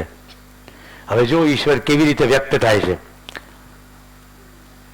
વિચાર કાળમાં સમાધાન સ્વરૂપમાં ઈશ્વર નિરંતર પ્રાપ્ત છે. વ્યવહાર કાળમાં ન્યાય સ્વરૂપમાં ઈશ્વર નિરંતર પ્રાપ્ત છે. વ્યવસાય કાળમાં નિયમ સ્વરૂપમાં ઈશ્વર નિત્ય પ્રાપ્ત છે. અને અનુભવ કાળમાં આનંદ સ્વરૂપમાં ઈશ્વર નિત્ય પ્રાપ્ત છે. હમણાં જ્યારે મેં ઈશ્વર દર્શન કરાવ્યું ત્યારે જે લોકોને આનંદની અનુભૂતિ થઈ એ ઈશ્વરાનુભૂતિ છે. આ સતત થઈ જાય એનું નામ જ અનુભવ છે. અત્યારે ક્ષણ માટે થઈ છે, એ સતત રહે ત્યાં સુધી જે છે એનું નામ સાધના છે. સાધના કરવા માટે આ જે મસાલો મળ્યો છે એનું નામ સાધન છે. શરીરમ માધ્યમ ખલું ધર્મ સાધનમ. સાંભળ્યું છે ને ક્યારેક? શરીર જ ધર્મ કરવાનું સાધન છે. ઈશાવાસ્યમિદમ સર્વમ યત્કિંચિત જગત્યામ જગત તેન ત્યક્તેન વંજિતાઃ માગ્રતે કસ્ય સિદ્ધનમ. ઈશોપનિષદનો પહેલો શ્લોક. જોશીભાઈ, મને જે મજા પડી છે તમને કહું. સંસ્કારિતા વાળું જીવન તો હતું, ઘરમાં ખોટો પૈસો નહીં લાવવો એ નિશ્ચય હતો, પણ આજુબાજુ એટલી બધી ખટપટો જોઉં ને એટલે મને થાય યાર કઈ ટાઈપનું બધું ઈશ્વરનું કાર્યક્રમ છે. આ દાઉદ મારો એલો ખાય છે ને અટ્ટો કટ્ટો છે, કે ઈશ્વરમાં ન્યાય જેવું છે કે નહીં? પછી આજે રમેશભાઈ તમે જે વાત કરતા હતા આર્યવન રોજડ, હવે બધા માસ્ટરો બધા ધ્યાનની પ્રક્રિયામાંથી પસાર થતા થતા એક દિવસ જ્ઞાનેશ્વરજી મળી ગયા, પકડી લીધા એમને. વેદ ગ્રંથોનો ઉપનિષદોનો અભ્યાસ શરૂ થયો. પછી મેં મારી જાતે સ્વીકારી લીધું કે ઈશ્વર કોઈ સર્વવ્યાપક સત્તા છે, આપણે આપણું કામ સારી રીતે કરી જાઓ, બીજી બધી પીંજણ છોડો, એ જોશે. કારણ કે ત્યાં એવું કહેવાયું કે ઈશ્વર ન્યાયકારી છે અને દયાળુ છે. પણ મનમાં તોય રહ્યું તો ખરું જ, દેખાતું તો નથી. મેં સ્વીકારી લીધું, હું મારા પૂરતું તો બરોબર છે. જે દિવસે સોમ ત્યાગીજીને 1 કલાક સાંભળ્યા અને સંબંધ સમજાયો, ખટાક કરતું પહેલા જેટલું કંઈ સાંભળ્યું હતું ને એ બધું જીક્સો પઝલની જેમ સરખું ગોઠવાઈ ગયું. ખબર પડી ગઈ ઉપનિષદ શું કહેવા માંગે છે, ગીતાજી શું કહેવા માંગે છે, અને હું શું સમજુ છું, સમાજમાં શું માન્યતાઓ છે. માણસનો બનાવેલો ઈશ્વર તો માણસ જેવો જ હોય ને. માણસ લગ્ન કરે તો માણસનો બનાવેલો ઈશ્વર પણ લગ્ન કરે. આપણા દેવી દેવતા અવતારો બધી વાર્તાઓ કેવી છે. આપણે બાળકો થાય તેમ નહીં બાળકો થાય. આપણને ગુસ્સો આવે તો આપણી કથાઓમાં આપણે બનાવેલા ભગવાનનો નહીં ગુસ્સો આવે. મુદ્દો પકડાય છે. મહિમા કીધો હોવા માત્રથી બધું થાય છે. વિચાર તો કરો. હાથ ઉપર કરવાનું કહું છું, જમણો હાથ ઉપર કરો. ખાલી તમે તો ઈચ્છા કરી, બાકી બધું શરીરમાં થાય છે. તમારી ઓકાત નથી કે એક પણ મસલ ચલાવી શકો. કણ કણમાં ઈશ્વર છે અને ઈશ્વરમાં કણ કણ છે. હવે 2 વાક્યો સાથે બોલવા પડશે. કણ કણમાં ઈશ્વર છે, ઈશ્વરમાં કણ કણ છે. કાલે માળા કીધું તો યાદ આવે છે, મણકાની વચ્ચે એક દોરો પરાવાયેલો છે. એવી એક પણ વસ્તુ અસ્તિત્વમાં નથી જેમાં વ્યાપક ના હોય. એટલે પ્રત્યેક વસ્તુ નિયંત્રિત છે, નિયમિત છે, સંચાલિત છે. તો બધી બાજુથી દરેક એકમને ઈશ્વરે ઘેરેલું છે. એની આર પાર છે. આર પાર છે એટલે ઉર્જિત છે, મૂળ ઉર્જા છે, સામ્ય ઉર્જા છે, બધાને એક સરખી પ્રાપ્ત છે. તો બધા કેમ સરખા નથી રમેશભાઈ? તો જે જેટલું ધ્યાન દે છે તે તેટલું સમજે છે. તો 3 મહત્વના શબ્દો હવે કહું છું. ક્ષમતા, પાત્રતા, યોગ્યતા. પૃથ્વી પર આવનાર પ્રત્યેક બાળક જિજ્ઞાસુ છે, ન્યાયનો યાચક છે અને સત્યવક્તા છે, ક્ષમતામાં સમાન છે. જે જેટલું ધ્યાન દે છે તેમ તેની પાત્રતા વિકસતી જાય છે. જેની પાત્રતા વિકસતી જાય છે, સમજણ વધતી જાય છે, એ જો નિશ્ચય કરે કે બીજાને મારે સહાયક થવું છે, અભિવ્યક્ત થવું છે, આ યોગ્યતા છે. સમજવાની બધામાં ક્ષમતા છે, સમજવાની પ્રયત્ન કરે તો પાત્રતા વિકસે છે, અને સમજણને આચરણમાં મૂકે એ યોગ્યતા છે. ક્ષમતા, પાત્રતા, યોગ્યતા. ઈશ્વર બધાને સમાન સ્વરૂપમાં ઉપલબ્ધ છે. ફરી 4 સૂત્રો બોલું છું. વિચાર કાળમાં સમાધાન સ્વરૂપમાં ઈશ્વર નિરંતર પ્રાપ્ત છે. ક્યો અને કેસેનો જવાબ મળે એ ઈશ્વર અનુભૂતિ છે. કારણ કે બધું નિયમિત છે. મેં ધ્યાન દીધું, નિયમ પકડાઈ ગયો. એનું નામ ન્યૂટન, એકનું નામ આર્કિમિડીઝ, કોઈ કે કીધું આઈન્સ્ટાઈન. એ બધા ધ્યાન દીધું. કર્યું છે શું? એક કોઈ નિયમ માણસ બનાવી શકે નહીં. ન્યૂટને નિયમ બનાવ્યો કે ઓળખ્યો? એની પહેલા હતો કે નહોતો? ના, સફરજન પડ્યું પછી બન્યો. સફરજન પડતું તો ખાલી જોયું અને વિચારમાં પ્રશ્ન પૂછ્યો, એ નીચે કેમ પડ્યું, ઉપર કેમ ના ગયું? પ્રશ્ન પૂછ્યો. સંવાદપૂર્વક જ સમાધાન છે. તો વિચાર કાળમાં સમાધાન સ્વરૂપમાં ઈશ્વર નિરંતર પ્રાપ્ત છે. હવે તમે કોઈ વ્યવસાય કરો છો, વ્યવસાય કાળમાં નિયમ સ્વરૂપે પ્રાપ્ત છે. ભાઈ ખેતી કરતા હોય તો નિયમથી ખેતી થાય ને. વરાપ નીકળે પછી બી કામનું, એની પહેલા તો સડી જાય, ખવાઈ જાય. નિયમ છે. પ્રકાશ જોઈએ, નિયમ છે. ઋતુના અનુરૂપ પાક લેવાના કે મન ફાવે ત્યારે પાક લેવાના, ઋતુના અનુરૂપ લેવાના. શિયાળુ પાક ઉનાળુમાં નહીં થાય. ડાંગર કરવા માટે જે પાણીની માત્રા જોઈતી હશે એ જોઈતી જ હશે. તમે કહો કે ના મારે તો પાણી વગર ડાંગર કરવી છે, તો ના થાય. નિયમ છે. વ્યવસાય કાળમાં નિયમ સ્વરૂપમાં. તો આજે રમેશભાઈ એમના પ્રવચનમાં બોલ્યા, મારી ઉપર ભગવાનની બહુ કૃપા છે. હવે હું જે બોલું છું જોજો. કૃપા કરનાર કોઈ નથી, સ્વયં પર કૃપા કરવાની છે. તમે ભલાઈથી ચાલ્યા છો તો બધું ભલું થનાર જ છે. કારણ કે સ્વયં પર કૃપા કરી. કેવી રીતે કરી? નિયમબદ્ધ રીતે વ્યવસાય કર્યો. અસ્તિત્વમાં જે કંઈ છે તેવું પહોંચાડવાનું કામ રમેશભાઈ કરી રહ્યા છે. શું અસ્તિત્વમાં નકારાત્મકતા છે? અરે અસ્તિત્વમાં તો સકારાત્મકતા, સકારાત્મકતા. સમાજ તો ભલો જ છે. 2-5 છાપા કચરો નાખે એ કઈ થોડી સચ્ચાઈ છે. તો તમે સચ્ચાઈને સમાજમાં પહોંચાડવાનું કામ કર્યું છે, તો નિયમમાં કામ કર્યું છે. વ્યવસાય કાળમાં નિયમ સ્વરૂપમાં ઈશ્વર નિરંતર પ્રાપ્ત છે. એટલે ઘરમાં સુખ હોય અને હોય. આજે રમેશભાઈની બધી વાતમાં હવે તમને તાળો મળશે કે રમેશભાઈ કે હું ચાલતો જાઉં છું. આ શરીરની ડિઝાઇન ગાડીમાં બેસવા માટે છે? આ ટાંટિયા આવા બનાવ્યા છે? જરાક તો વિચાર કરો. ગાડીમાં બેસવાની ના નથી, પણ પગની ડિઝાઇન તો જુઓ, હાથની ડિઝાઇન જુઓ. ચાલવા માટેની ડિઝાઇન છે, ચાલીએ જ નહીં. હાથ અને પગની ડિઝાઇન એવી છે, શરીરની ડિઝાઇન તો જંગલમાં થયેલી છે. ફળ તોડવા માટે ઝાડ પર ચડવું પડતું, ખાવાનું માટે કેટલું બધું ચાલવું પડતું. હવે આપણે યાંત્રિકતાની મદદથી બધું લાવી દીધું. બિગ બજારમાંથી ઘઉંનો લોટ, ખેતી નથી કરવી, દળવું નથી, સીધો લોટ તૈયાર લાવી દીધો. શ્રમ તો રહ્યો નહીં. શરીર શ્રમપૂર્વક જ સ્વસ્થ રહે છે. તો પુરુષાર્થ ઇન્સ્ટિટ્યૂટને સલામ મારીએ બધા. અહીંયા બાળકો સલામ કરે છે કે નહીં? શ્રમ કરે છે કે નહીં? તમે સલામ તો કરી શકો કે નહીં? કેટલાક તો હજી સલામ નથી કરતા. એટલે મારા માટે કરો. તમે તમારા બાળકોને સલામ કરો કે શ્રમપૂર્વક અહીંયા મોટા થઈ રહ્યા છે, રાઈટ? એ બાળકો શ્રમ કરશે તો હંમેશ તંદુરસ્ત રહેશે. અને શ્રમ કરતા કરતા નિયમ સમજાઈ ગયો.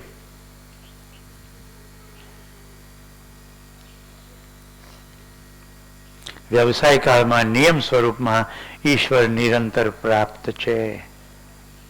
હવે એક માનવનો બીજા માનવ સાથેનો વ્યવહાર એને કહેવાય ન્યાય. સુખી થવા માટે થતા શ્રમને કહેવાય વ્યવહાર, અને સુવિધા માટે થતા શ્રમને કહેવાય કાર્ય. કાર્ય અને વ્યવહાર બે એક નથી. કાર્ય અલગ અને વ્યવહાર અલગ. માનવ સાથે વ્યવહાર થાય અને એનું ઉપલબ્ધિ છે સુખ. પ્રકૃતિની ત્રણ અવસ્થા, પદાર્થ, પ્રાણ અને જીવ, આ ત્રણની સાથે કાર્ય થાય એનાથી મળે સુવિધા. કૂવો ખોદીને પાણી મેળવું, વનસ્પતિ પાસેથી ભીંડા મેળવું, ગાય પાસે દૂધ મેળવું, આ ત્રણેય સુવિધા જ છે. શરીર એ સુવિધા જ છે. આ શરીર પણ સુવિધા જ છે. સોફા તો સુવિધા છે, પણ શરીર એ સુવિધા છે. દૂધ એ સુવિધા જ છે. હું શરીર નથી, હું જીવન છું. શરીર મારું સાધન છે. સુખ તો સંબંધમાં છે, સુખ તો સંવાદિતામાં છે. તો માનવ સાથે વ્યવહાર થાય તો સુવિધા માટે પ્રકૃતિની ત્રણ અવસ્થાઓ માટે સાથે જે કરીએ મહેનત, શ્રમ, એને કાર્ય કહેવાય.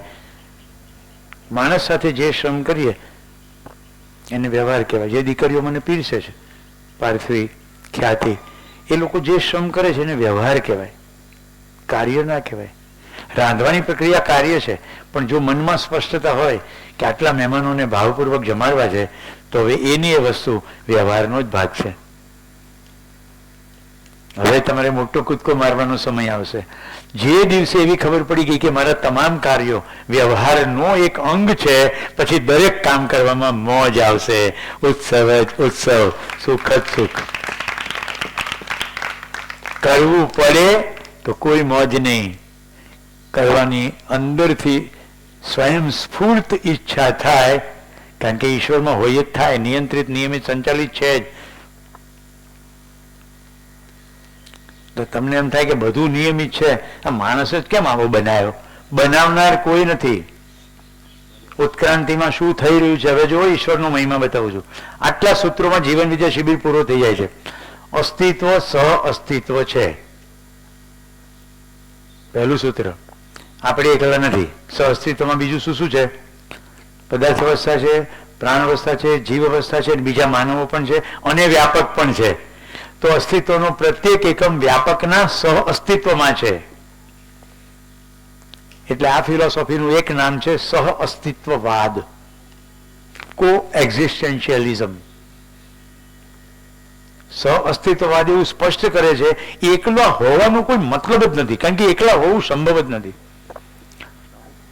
બાબાજી એક સુંદર વાક્ય બોલ્યા હતા हमारे सत्र में, अकेले में कोई कार्यक्रम नहीं है. कोई कार्यक्रम अकेला में है જ નહીં. કાર્ય શબ્દ બોલીએ તો હું વનસ્પતિમાં ભીંડો તોડવા જાઉં તો તોડવા માટે ભીંડાનું તો હોવું જરૂરી છે. મારે પાણી જોઈએ, કૂવો ખોદું તો પાણી હોવું તો જરૂરી છે ને. એકલામાં કશું છે જ નહીં.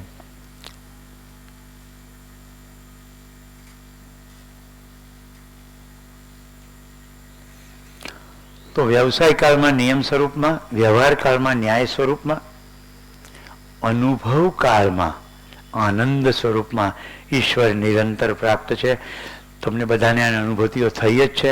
હું ખાલી યાદ દેવડાવવાની કોશિશ કરું છું. જે ક્ષણે તમને ઈશ્વર અનુભૂતિ થાય છે ત્યારે બધી બકબક બંધ થઈ જાય છે અને તમે ઓટોમેટિકલી એકાગ્ર અને શાંત થઈ જાઓ છો. કેટલા લોકોનો અનુભવ થયો છે સૂર્યોદય જોતી વખતે એકદમ શાંત થઈ જવાય છે. સૂર્યોદય, સૂર્યાસ્ત, કોઈ તળાવને કાંઠે, કોઈ પર્વતને, કોઈ નદી, સમુદર, પ્રકૃતિની અદ્ભુત વ્યવસ્થાનું જેવું દર્શન થાય છે એવું આપણે શાંત થઈ જઈએ છીએ. તો બધો જ શ્રમ વિશ્રામ માટે છે. જેવી સમજણ પડે છે શાંતિ શરૂ થઈ જાય છે અને શાંત અવસ્થામાં અસ્તિત્વ જેવું છે એવું પ્રતિબિંબિત થાય છે. એટલે સુખનો રસ્તો વધુ ને વધુ સ્પષ્ટ થતો જાય છે. આ હું સુનિલભાઈ રોજે રોજ વધતું અનુભવું છું. રોજે રોજ મોજ વધતી જ જાય છે મારી. કેટલા બધા માનવોને મળવાનું થાય છે, કેટલો પ્રવાસ, કેટલા વિવિધ પ્રકારના સેન્સરી એક્સપિરિયન્સ ઇન્દ્રિયો સાથે થતા શબ્દ વાપર્યો છે મેં, એક્સપિરિયન્સ, કારણ કે ગુજરાતીમાં અનુભવ શબ્દ શરીરના અર્થમાં પણ વપરાય છે. અહીંયા અનુભવ શબ્દ જીવનના અર્થમાં છે. અનુભવ મને થાય છે, શરીરને સંવેદના થાય છે. એટલે મરચું તીખું છે મને ને વિજયને એક જ સરખું તીખાશ ચામડીના સંદર્ભમાં તો લાગશે, પણ હું કહીશ મોજ પડી ગઈ અને વિજય કહેશે જીભ બળી ગઈ. પિક્રિક એસિડ તો એટલો જ છે, પણ અનુભવ બેનો અલગ છે. એક માં કાલ પરમદારે પાછળ બેઠેલી એને કીધેલું કે બાળકનો જન્મ થાય ત્યારે બહુ ખુશી થાય છે. એકચ્યુઅલી નાનકડી સાંકડી જગ્યામાં યોનિમાંથી બાળક જ્યારે બહાર નીકળે ત્યારે બધું ત્યાં લુહાણ થાય છે, ઈજા થાય છે, રાઈટ? શરીરનો એટલો ભાગ ફાટે છે, પીડા છે, શરીરને પીડા છે, જીવનમાં ખુશી છે, કારણ કે ત્યાં ભાવ છે, મમતા, માં થવાનો. કેટલી બહેનો મારી સાથે સહમત છે? કમસે કમ જે માં બની ગઈ છે બધાને ખબર છે શરીરની પીડાથી પારની વસ્તુ છે આ.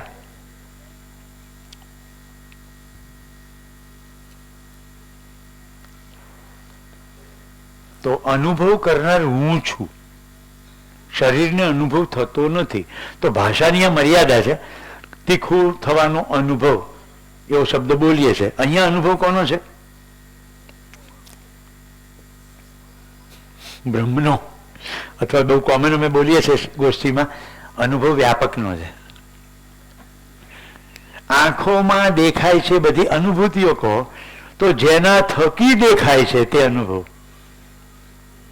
આપણા એક ઉપનિષદમાં એવું કહ્યું છે કે ઈશ્વરને આંખથી પકડવાની કોશિશ કરી તો ના પકડાયો, પછી નાકથી પકડવાની કોશિશ કરી તોય ના પકડાયો. એમ પાંચેય ઇન્દ્રિયોની વાત કરી. પછી એમ કહ્યું કે એવો પ્રશ્ન પૂછો, જેના થકી નાક સૂંઘે છે, જેના થકી આંખ જુએ છે તે ઈશ્વર છે, એમ કરીને વાર્તા પૂરી કરી.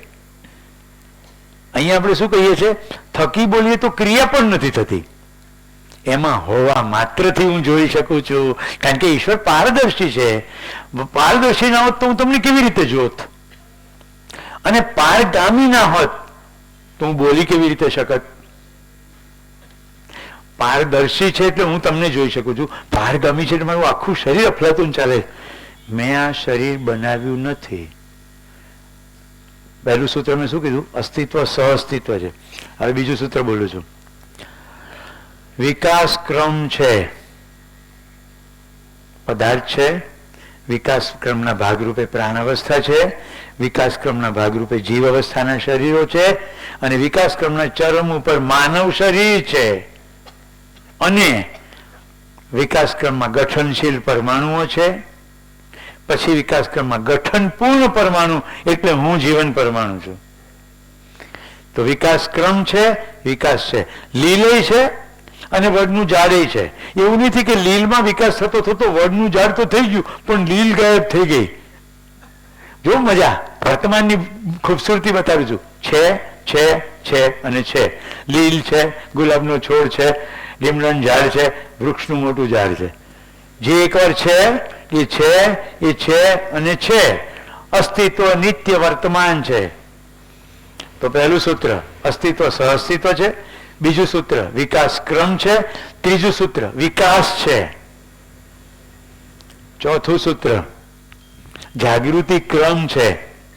તમે આ શિબિરમાં આવ્યા અને જાણવાની કોશિશ કરો છો, જ્યાં સુધી બધું જાણી ના લો ત્યાં સુધી જાગૃતિ ક્રમ છે. એક દિવસે બધું જાણી લીધું, વ્યાપકનો અનુભવ થઈ ગયો. અત્યારે વ્યાપક ઇન્ટેલેક્ચ્યુઅલી તમે માહિતી મેળવી, બુદ્ધિ ચલાવી. હું કહું છું આનો અનુભવ થઈ જાય પ્રત્યેક ક્ષણે. આજુબાજુ ચાલતો ખેલ વ્યાપકમાં હોવાથી થઈ રહ્યો છે એવી અનુભૂતિ થવા લાગે, એને અનુભવ કયો. એને માટે બીજો શબ્દ છે જાગૃતિ. તો જાગૃતિ ક્રમ છે. આપણે બધા જાગૃતિ ક્રમના સહપ્રવાસીઓ છીએ અને આપણે એક દિવસ જાગૃત થઈ જઈશું. એ સ્થિતિનું નામ છે જાગૃતિ. આપણે નથી ઓળખતા એવા કેટલાય લોકો આપણી વચ્ચે વસતા હશે જે જાગૃત છે. એટલે એક શબ્દ છે જાગૃત ચેતના. દેવી દેવતાઓ માટે પણ ક્યાંક આવા શબ્દો વપરાય છે કે બહુ જાગતિક જગ્યા છે. જાગતિક જગ્યા. અથવા ક્યાંક એવું કહે છે કે અહીંયા તો બાપાનું તપ તપે છે, અહીંયા એનાથી મોટી વાત થઈ રહી છે. વ્યાપકનો અનુભવ થાય, વ્યક્તિનો નહીં, વ્યાપક.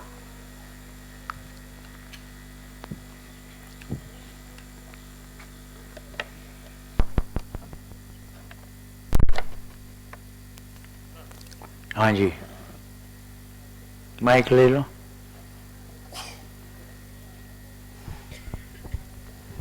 એટલે વિવેકાનંદજીને આ જે બધા મહાપુરુષો થઈ ગયા એમને જાગૃત ચેતનાના સ્તર પર ગણી શકાય? એ તમારી મોજ છે. તમારે વિવેકાનંદનું મૂલ્યાંકન કરવું પડે, હું ન કરું. કારણ કે આવું કંઈ પણ કરવાથી એક નવી માન્યતા શરૂ થઈ જશે. આપણી તકલીફ જ એ છે, કોને જાગૃત ગણવા કોને ન જાગૃત ગણવા એ મહત્વનું છે કે હું ક્યાં પડ્યો છું એ મહત્વનું છે. ભલે વિવેકાનંદ જાગૃત હોય તો શું અને જાગૃત ના હોય તો શું, હું તો જ્યાં પડ્યો છું ત્યાં જ પડ્યો છું ને. અચ્છા, એટલે પોતાને અનુભવવાનું છે, પોતાને કરવાનું છે. અત્યાર સુધી એ જ કર્યું છે, પૂજા કરી નકરી. Thank you. પૂજનીય બનવાની ચેષ્ટા જ નહીં કરી. હું તમને વ્યાપક રિલેટેડ થોડું મટીરિયલ બતાડું. વ્યાપક તો પારદર્શી છે, પારગામી છે, વસ્તુ છે નહીં એટલે બતાવી તો શકાય નહીં. એની અંદર હોવાથી બધું જોઈ શકાય. ઓકે, પહેલા એક ચાર્ટ બતાવું છું. વ્યાપકના કેટલા નામો છે જો. ડૉક્ટર સુરેન્દ્ર પાઠકે આ ચાર્ટ બનાવ્યો છે, જે જીવન વિદ્યાના ક્ષેત્રમાં સૌથી વધારે અમે કોઈ પણ પ્રશ્ન હોય તો પાઠકજીને પૂછીએ. सर्वत्र एक सा अनुभव में आने के कारण ईश्वर, समस्त क्रियाएं नियंत्रित और संतुलित होने के कारण लोकेश, एक सा विद्यमान होने के कारण व्यापक, चैतन्य के साथ चेतना, आत्मा से सूक्ष्म होने के कारण परमात्मा, प्रत्येक वस्तु सत्ता में संपृक्त और सक्रिय के कारण निरपेक्ष ऊर्जा, एમાં કોઈ વિકાર નથી થતો, અપરિણામિત કે કારણ પૂર્ણ, કોઈ ક્રિયા નથી એટલે અક્રિય, અનુભવ કાલ મેં આનંદ. અને આ જ જ્ઞાન છે. સત્યમ જ્ઞાનમ અનંતમ બ્રહ્મ. કેટલાય સાંભળ્યું છે આ સૂત્ર? રાઈટ? સત્યમ જ્ઞાનમ અનંતમ બ્રહ્મ. સત્ય, જ્ઞાન, અનંત શબ્દને બદલે અમે હું નવો શબ્દ વાપરું છું, અસીમ. તો અસીમ અને અનંતમાં શું ડિફરન્સ? જોશીભાઈ, દરિયાને કાંઠે જે રેતી છે ને એના કણ ગણી શકાય, પણ ગણવાની જરૂર છે? તમે થાળીમાં કણ લો અને બેસી જાઓ તો એક એક કણ ગણી શકાય કે નહીં? કણ ગણી શકાય, પણ એને ગણવાની જરૂર નથી. જે વસ્તુ ગણી શકાય ને ગણવાની જરૂર નથી એ બધા અનંતમાં આવે. જેની કોઈ સીમા જ નથી એ અસીમમાં આવે. આખા અસ્તિત્વમાં વ્યાપકની કોઈ સીમા છે જ નહીં. વ્યાપક છે ને છે, બધું એની અંદર ખેલ ચાલે. તો શું કહીશું? વ્યાપકમાં અનંત આકાશ ગંગાઓ, વ્યાપકમાં અનંત ગ્રહ ગોળકો, વ્યાપકમાં અનંત બ્રહ્માંડો, વ્યાપક અસીમ. તો હવે વ્યાપકમાં હોવા માત્રથી જે ખેલ ચાલે છે, થોડી ખેલની મજા લઈએ. મિત્રો, કેટલાને એકદમ ખુશીની સ્થિતિ છે અત્યારે? જરા હાથ ઉપર કરજો. ઓકે, તો તમને વ્યાપકની થોડી વધુ અનુભૂતિઓ કરાવું.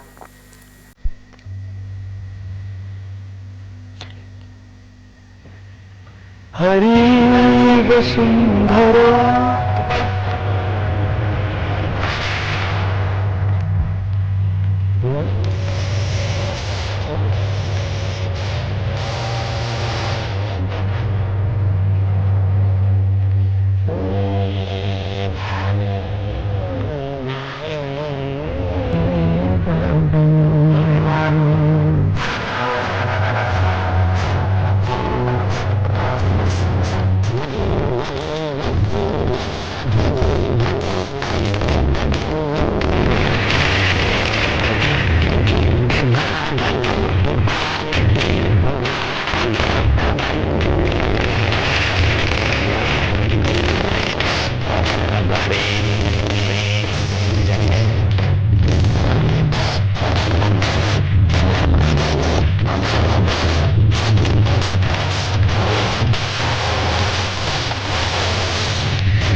कौन चित्रकार है, ये कौन चित्रकार?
चित्रकार है ये कौन चित्रकार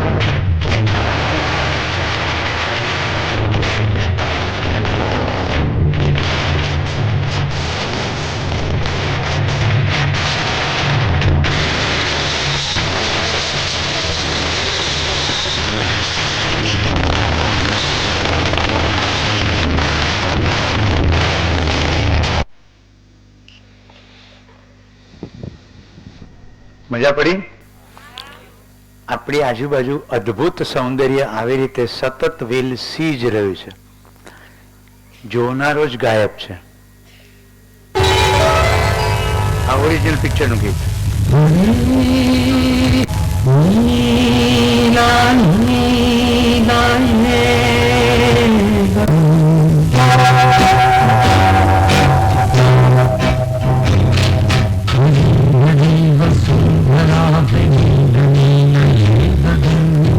આ મારે બતાવવાની આવશ્યકતા નહોતી, પણ શિક્ષણ સંસ્થામાં છીએ એટલે આપ ખાસ બતાવું છું. દેખાડનાર જે છે ને એ જ ગુરુ છે, અને જે દેખાય છે તે દ્રશ્ય છે. આંખોમાં જે દેખાય છે એ નહીં, પણ જે સમજાય છે એને દર્શન કહે છે. એટલે આપણી પાસે દર્શન શાસ્ત્રો છે. સાંખ્ય દર્શન, યોગ દર્શન, મીમાંસા દર્શન, વૈશેષિક દર્શન, ન્યાય દર્શન. જે દર્શન અંતર્ગત હું તમને શિબિર ચલાવી રહ્યો છું, મધ્યસ્થ દર્શન. શરીરનો અસ્વીકાર નથી અને શરીરથી પરની વાસ્તવિકતાનો તર્કબદ્ધ સ્વીકાર છે. શરીરને પાંચેય સેન્સીસ છે સ્વસ્થ રાખવા માટે, ખાઓ પીવો એનો કોઈ જ વિરોધ નથી. પણ જો એ સમજાઈ જાય કે મારી જરૂરિયાત તો શરીર કરતાં અલગ છે, તો શરીરની જરૂરિયાત પૂરી થઈ જાય પછી મારી બધું જ ઉર્જા, સમય મારી જરૂરિયાત પૂરી કરવામાં જાય. મતલબ કે મને સુખ જોઈએ છે, સુખ સંબંધોમાં છે, સુખ સંવાદિતામાં છે, તો હું પ્રકૃતિની તમામ અવસ્થાઓ સાથે અને માનવ સાથે સંવાદિતા ભર્યું જીવું. તો આ કામ, મોટું કામ શિક્ષકો કરે છે, એમના અભિનંદન. હવે હું તમને થોડાક ભજનોના ટુકડા સંભળાવું છું. આ હેતુપૂર્વક સંભળાવું છું. અને આજ તો મારી મોજ એવી છે કે આપણી વચ્ચે સાહિત્યકાર કમ પત્રકાર, એટલે જે રચનાઓ અગાઉ થઈ ગઈ છે એ સાહિત્યકારો અને કવિઓએ જે કંઈ કહેવાની કોશિશ કરી એ કેવી રીતે કહ્યું એ થોડું જોવું છે. આમાં નથી સોંગ્સ.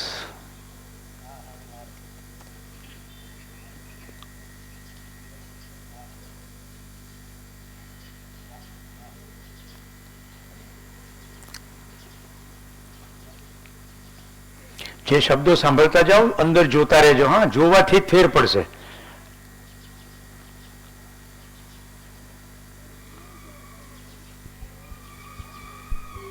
શબ્દ પ્રયોગ થોડો જુદો છે, પણ દેહમાં દેવ તું, જેહને જે ગમે તેને તે પૂજે. પણ છેલ્લે પ્રગટ ક્યાં થાય છે?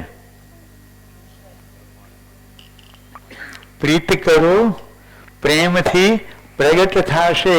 માનવોનો સાથેનો આપણો વ્યવહાર જ્યારે પ્રેમની સ્થિતિએ પહોંચશે, કોઈ પરાયું નહીં એવું જ્યારે લાગવા માંડશે, ત્યારે સમજાશે આટલું બધું વૈવિધ્ય આ વ્યાપકમાં હોવા માત્રને કારણે જ છે. મિત્રો, આપણા પ્રશ્નો પદાર્થો અને વનસ્પતિ સાથે તો છે જ નહીં. થોડું ખારું ખાટું મોડું તો ચલવી જ લઈએ. જે બબાલ છે બધી તો માણસોની જ છે. જીવન વિદ્યા આપણને એ રસ્તો બતાવે છે કે ત્યાં એ જ વ્યાપક છે જેને કારણે ખેલ ચાલી રહ્યો છે. કોઈ વિચિત્ર વર્તે છે, કોઈ કટુતાથી વર્તે છે, તો આમ કેમ થઈ રહ્યું છે? તો જાગૃતિ ક્રમની યાત્રા છે.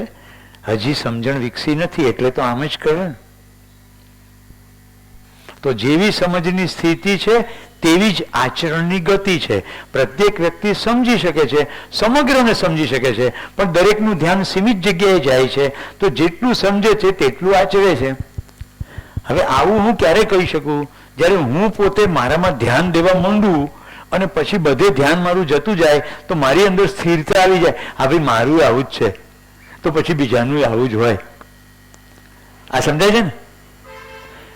મારું આટલું ધ્યાન ગયું ત્યારે તો હું રોતો હતો, હવે આનાથી વધારે ધ્યાન ગયું, હવે મારું એમાં રોવાનું બંધ થઈ ગયું, પણ હવે બીજું રોવાનું ચાલુ છે. તો હું જરા જોઉં કે અહીંયા હું કેમ રોઉં છું. દુઃખડે રોવાની વાત છે, આંખમાંથી આંસુની વાત નથી કરતો, એ સંવેદનાની અભિવ્યક્તિ છે, પણ ફરિયાદોની વાત કરું છું. રાઈટ? આ બરાબર નથી, તે બરાબર નથી, એ બધું કેમ છે? કારણ કે હજી મને સમજણ પડી નહીં. જેવી સમજણ પડે તો બધું નિયમબદ્ધ થાય છે. ક્યાં ગયા નિરાલીબેનના મોટા બેન?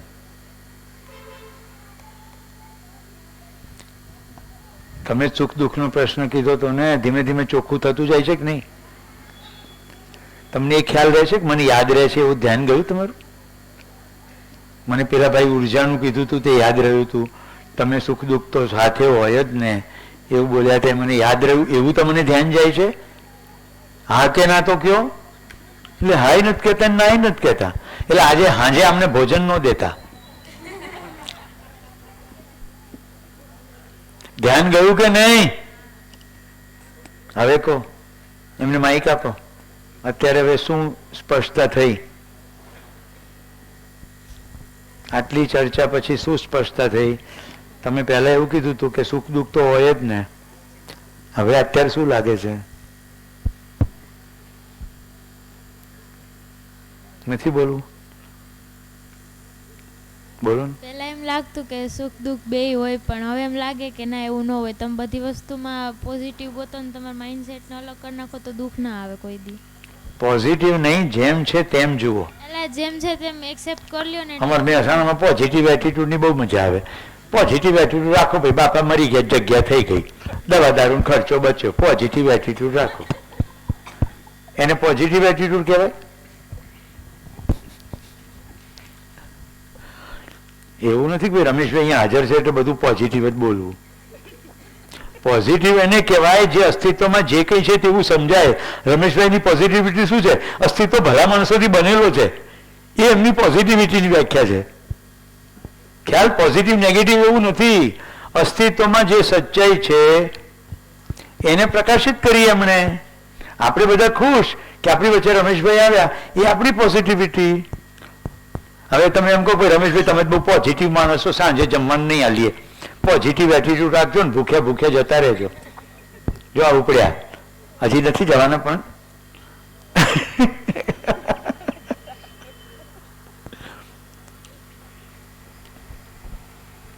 કેટલાને બરાબર મોજ પડી આ તો પર કરો.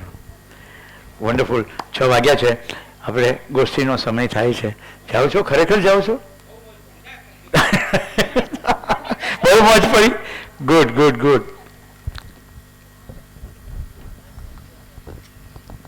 આવા મારી પાસે બીજા ભજનો છે. હું સતત ભજનો સાંભળતો રહું અને મને ખબર પડે કે ઓ આમાં તો જીવન વિદ્યાના બિંદુ સરસ રીતે છે.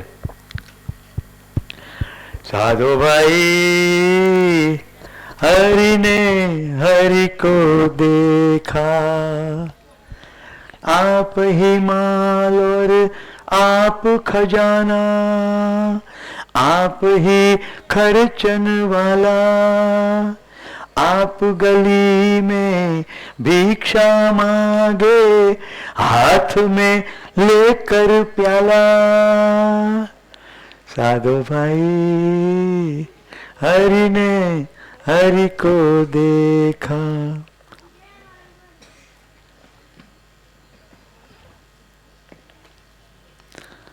आप ही मदिरा आप ही भट्टी, आप चुआवन वाला,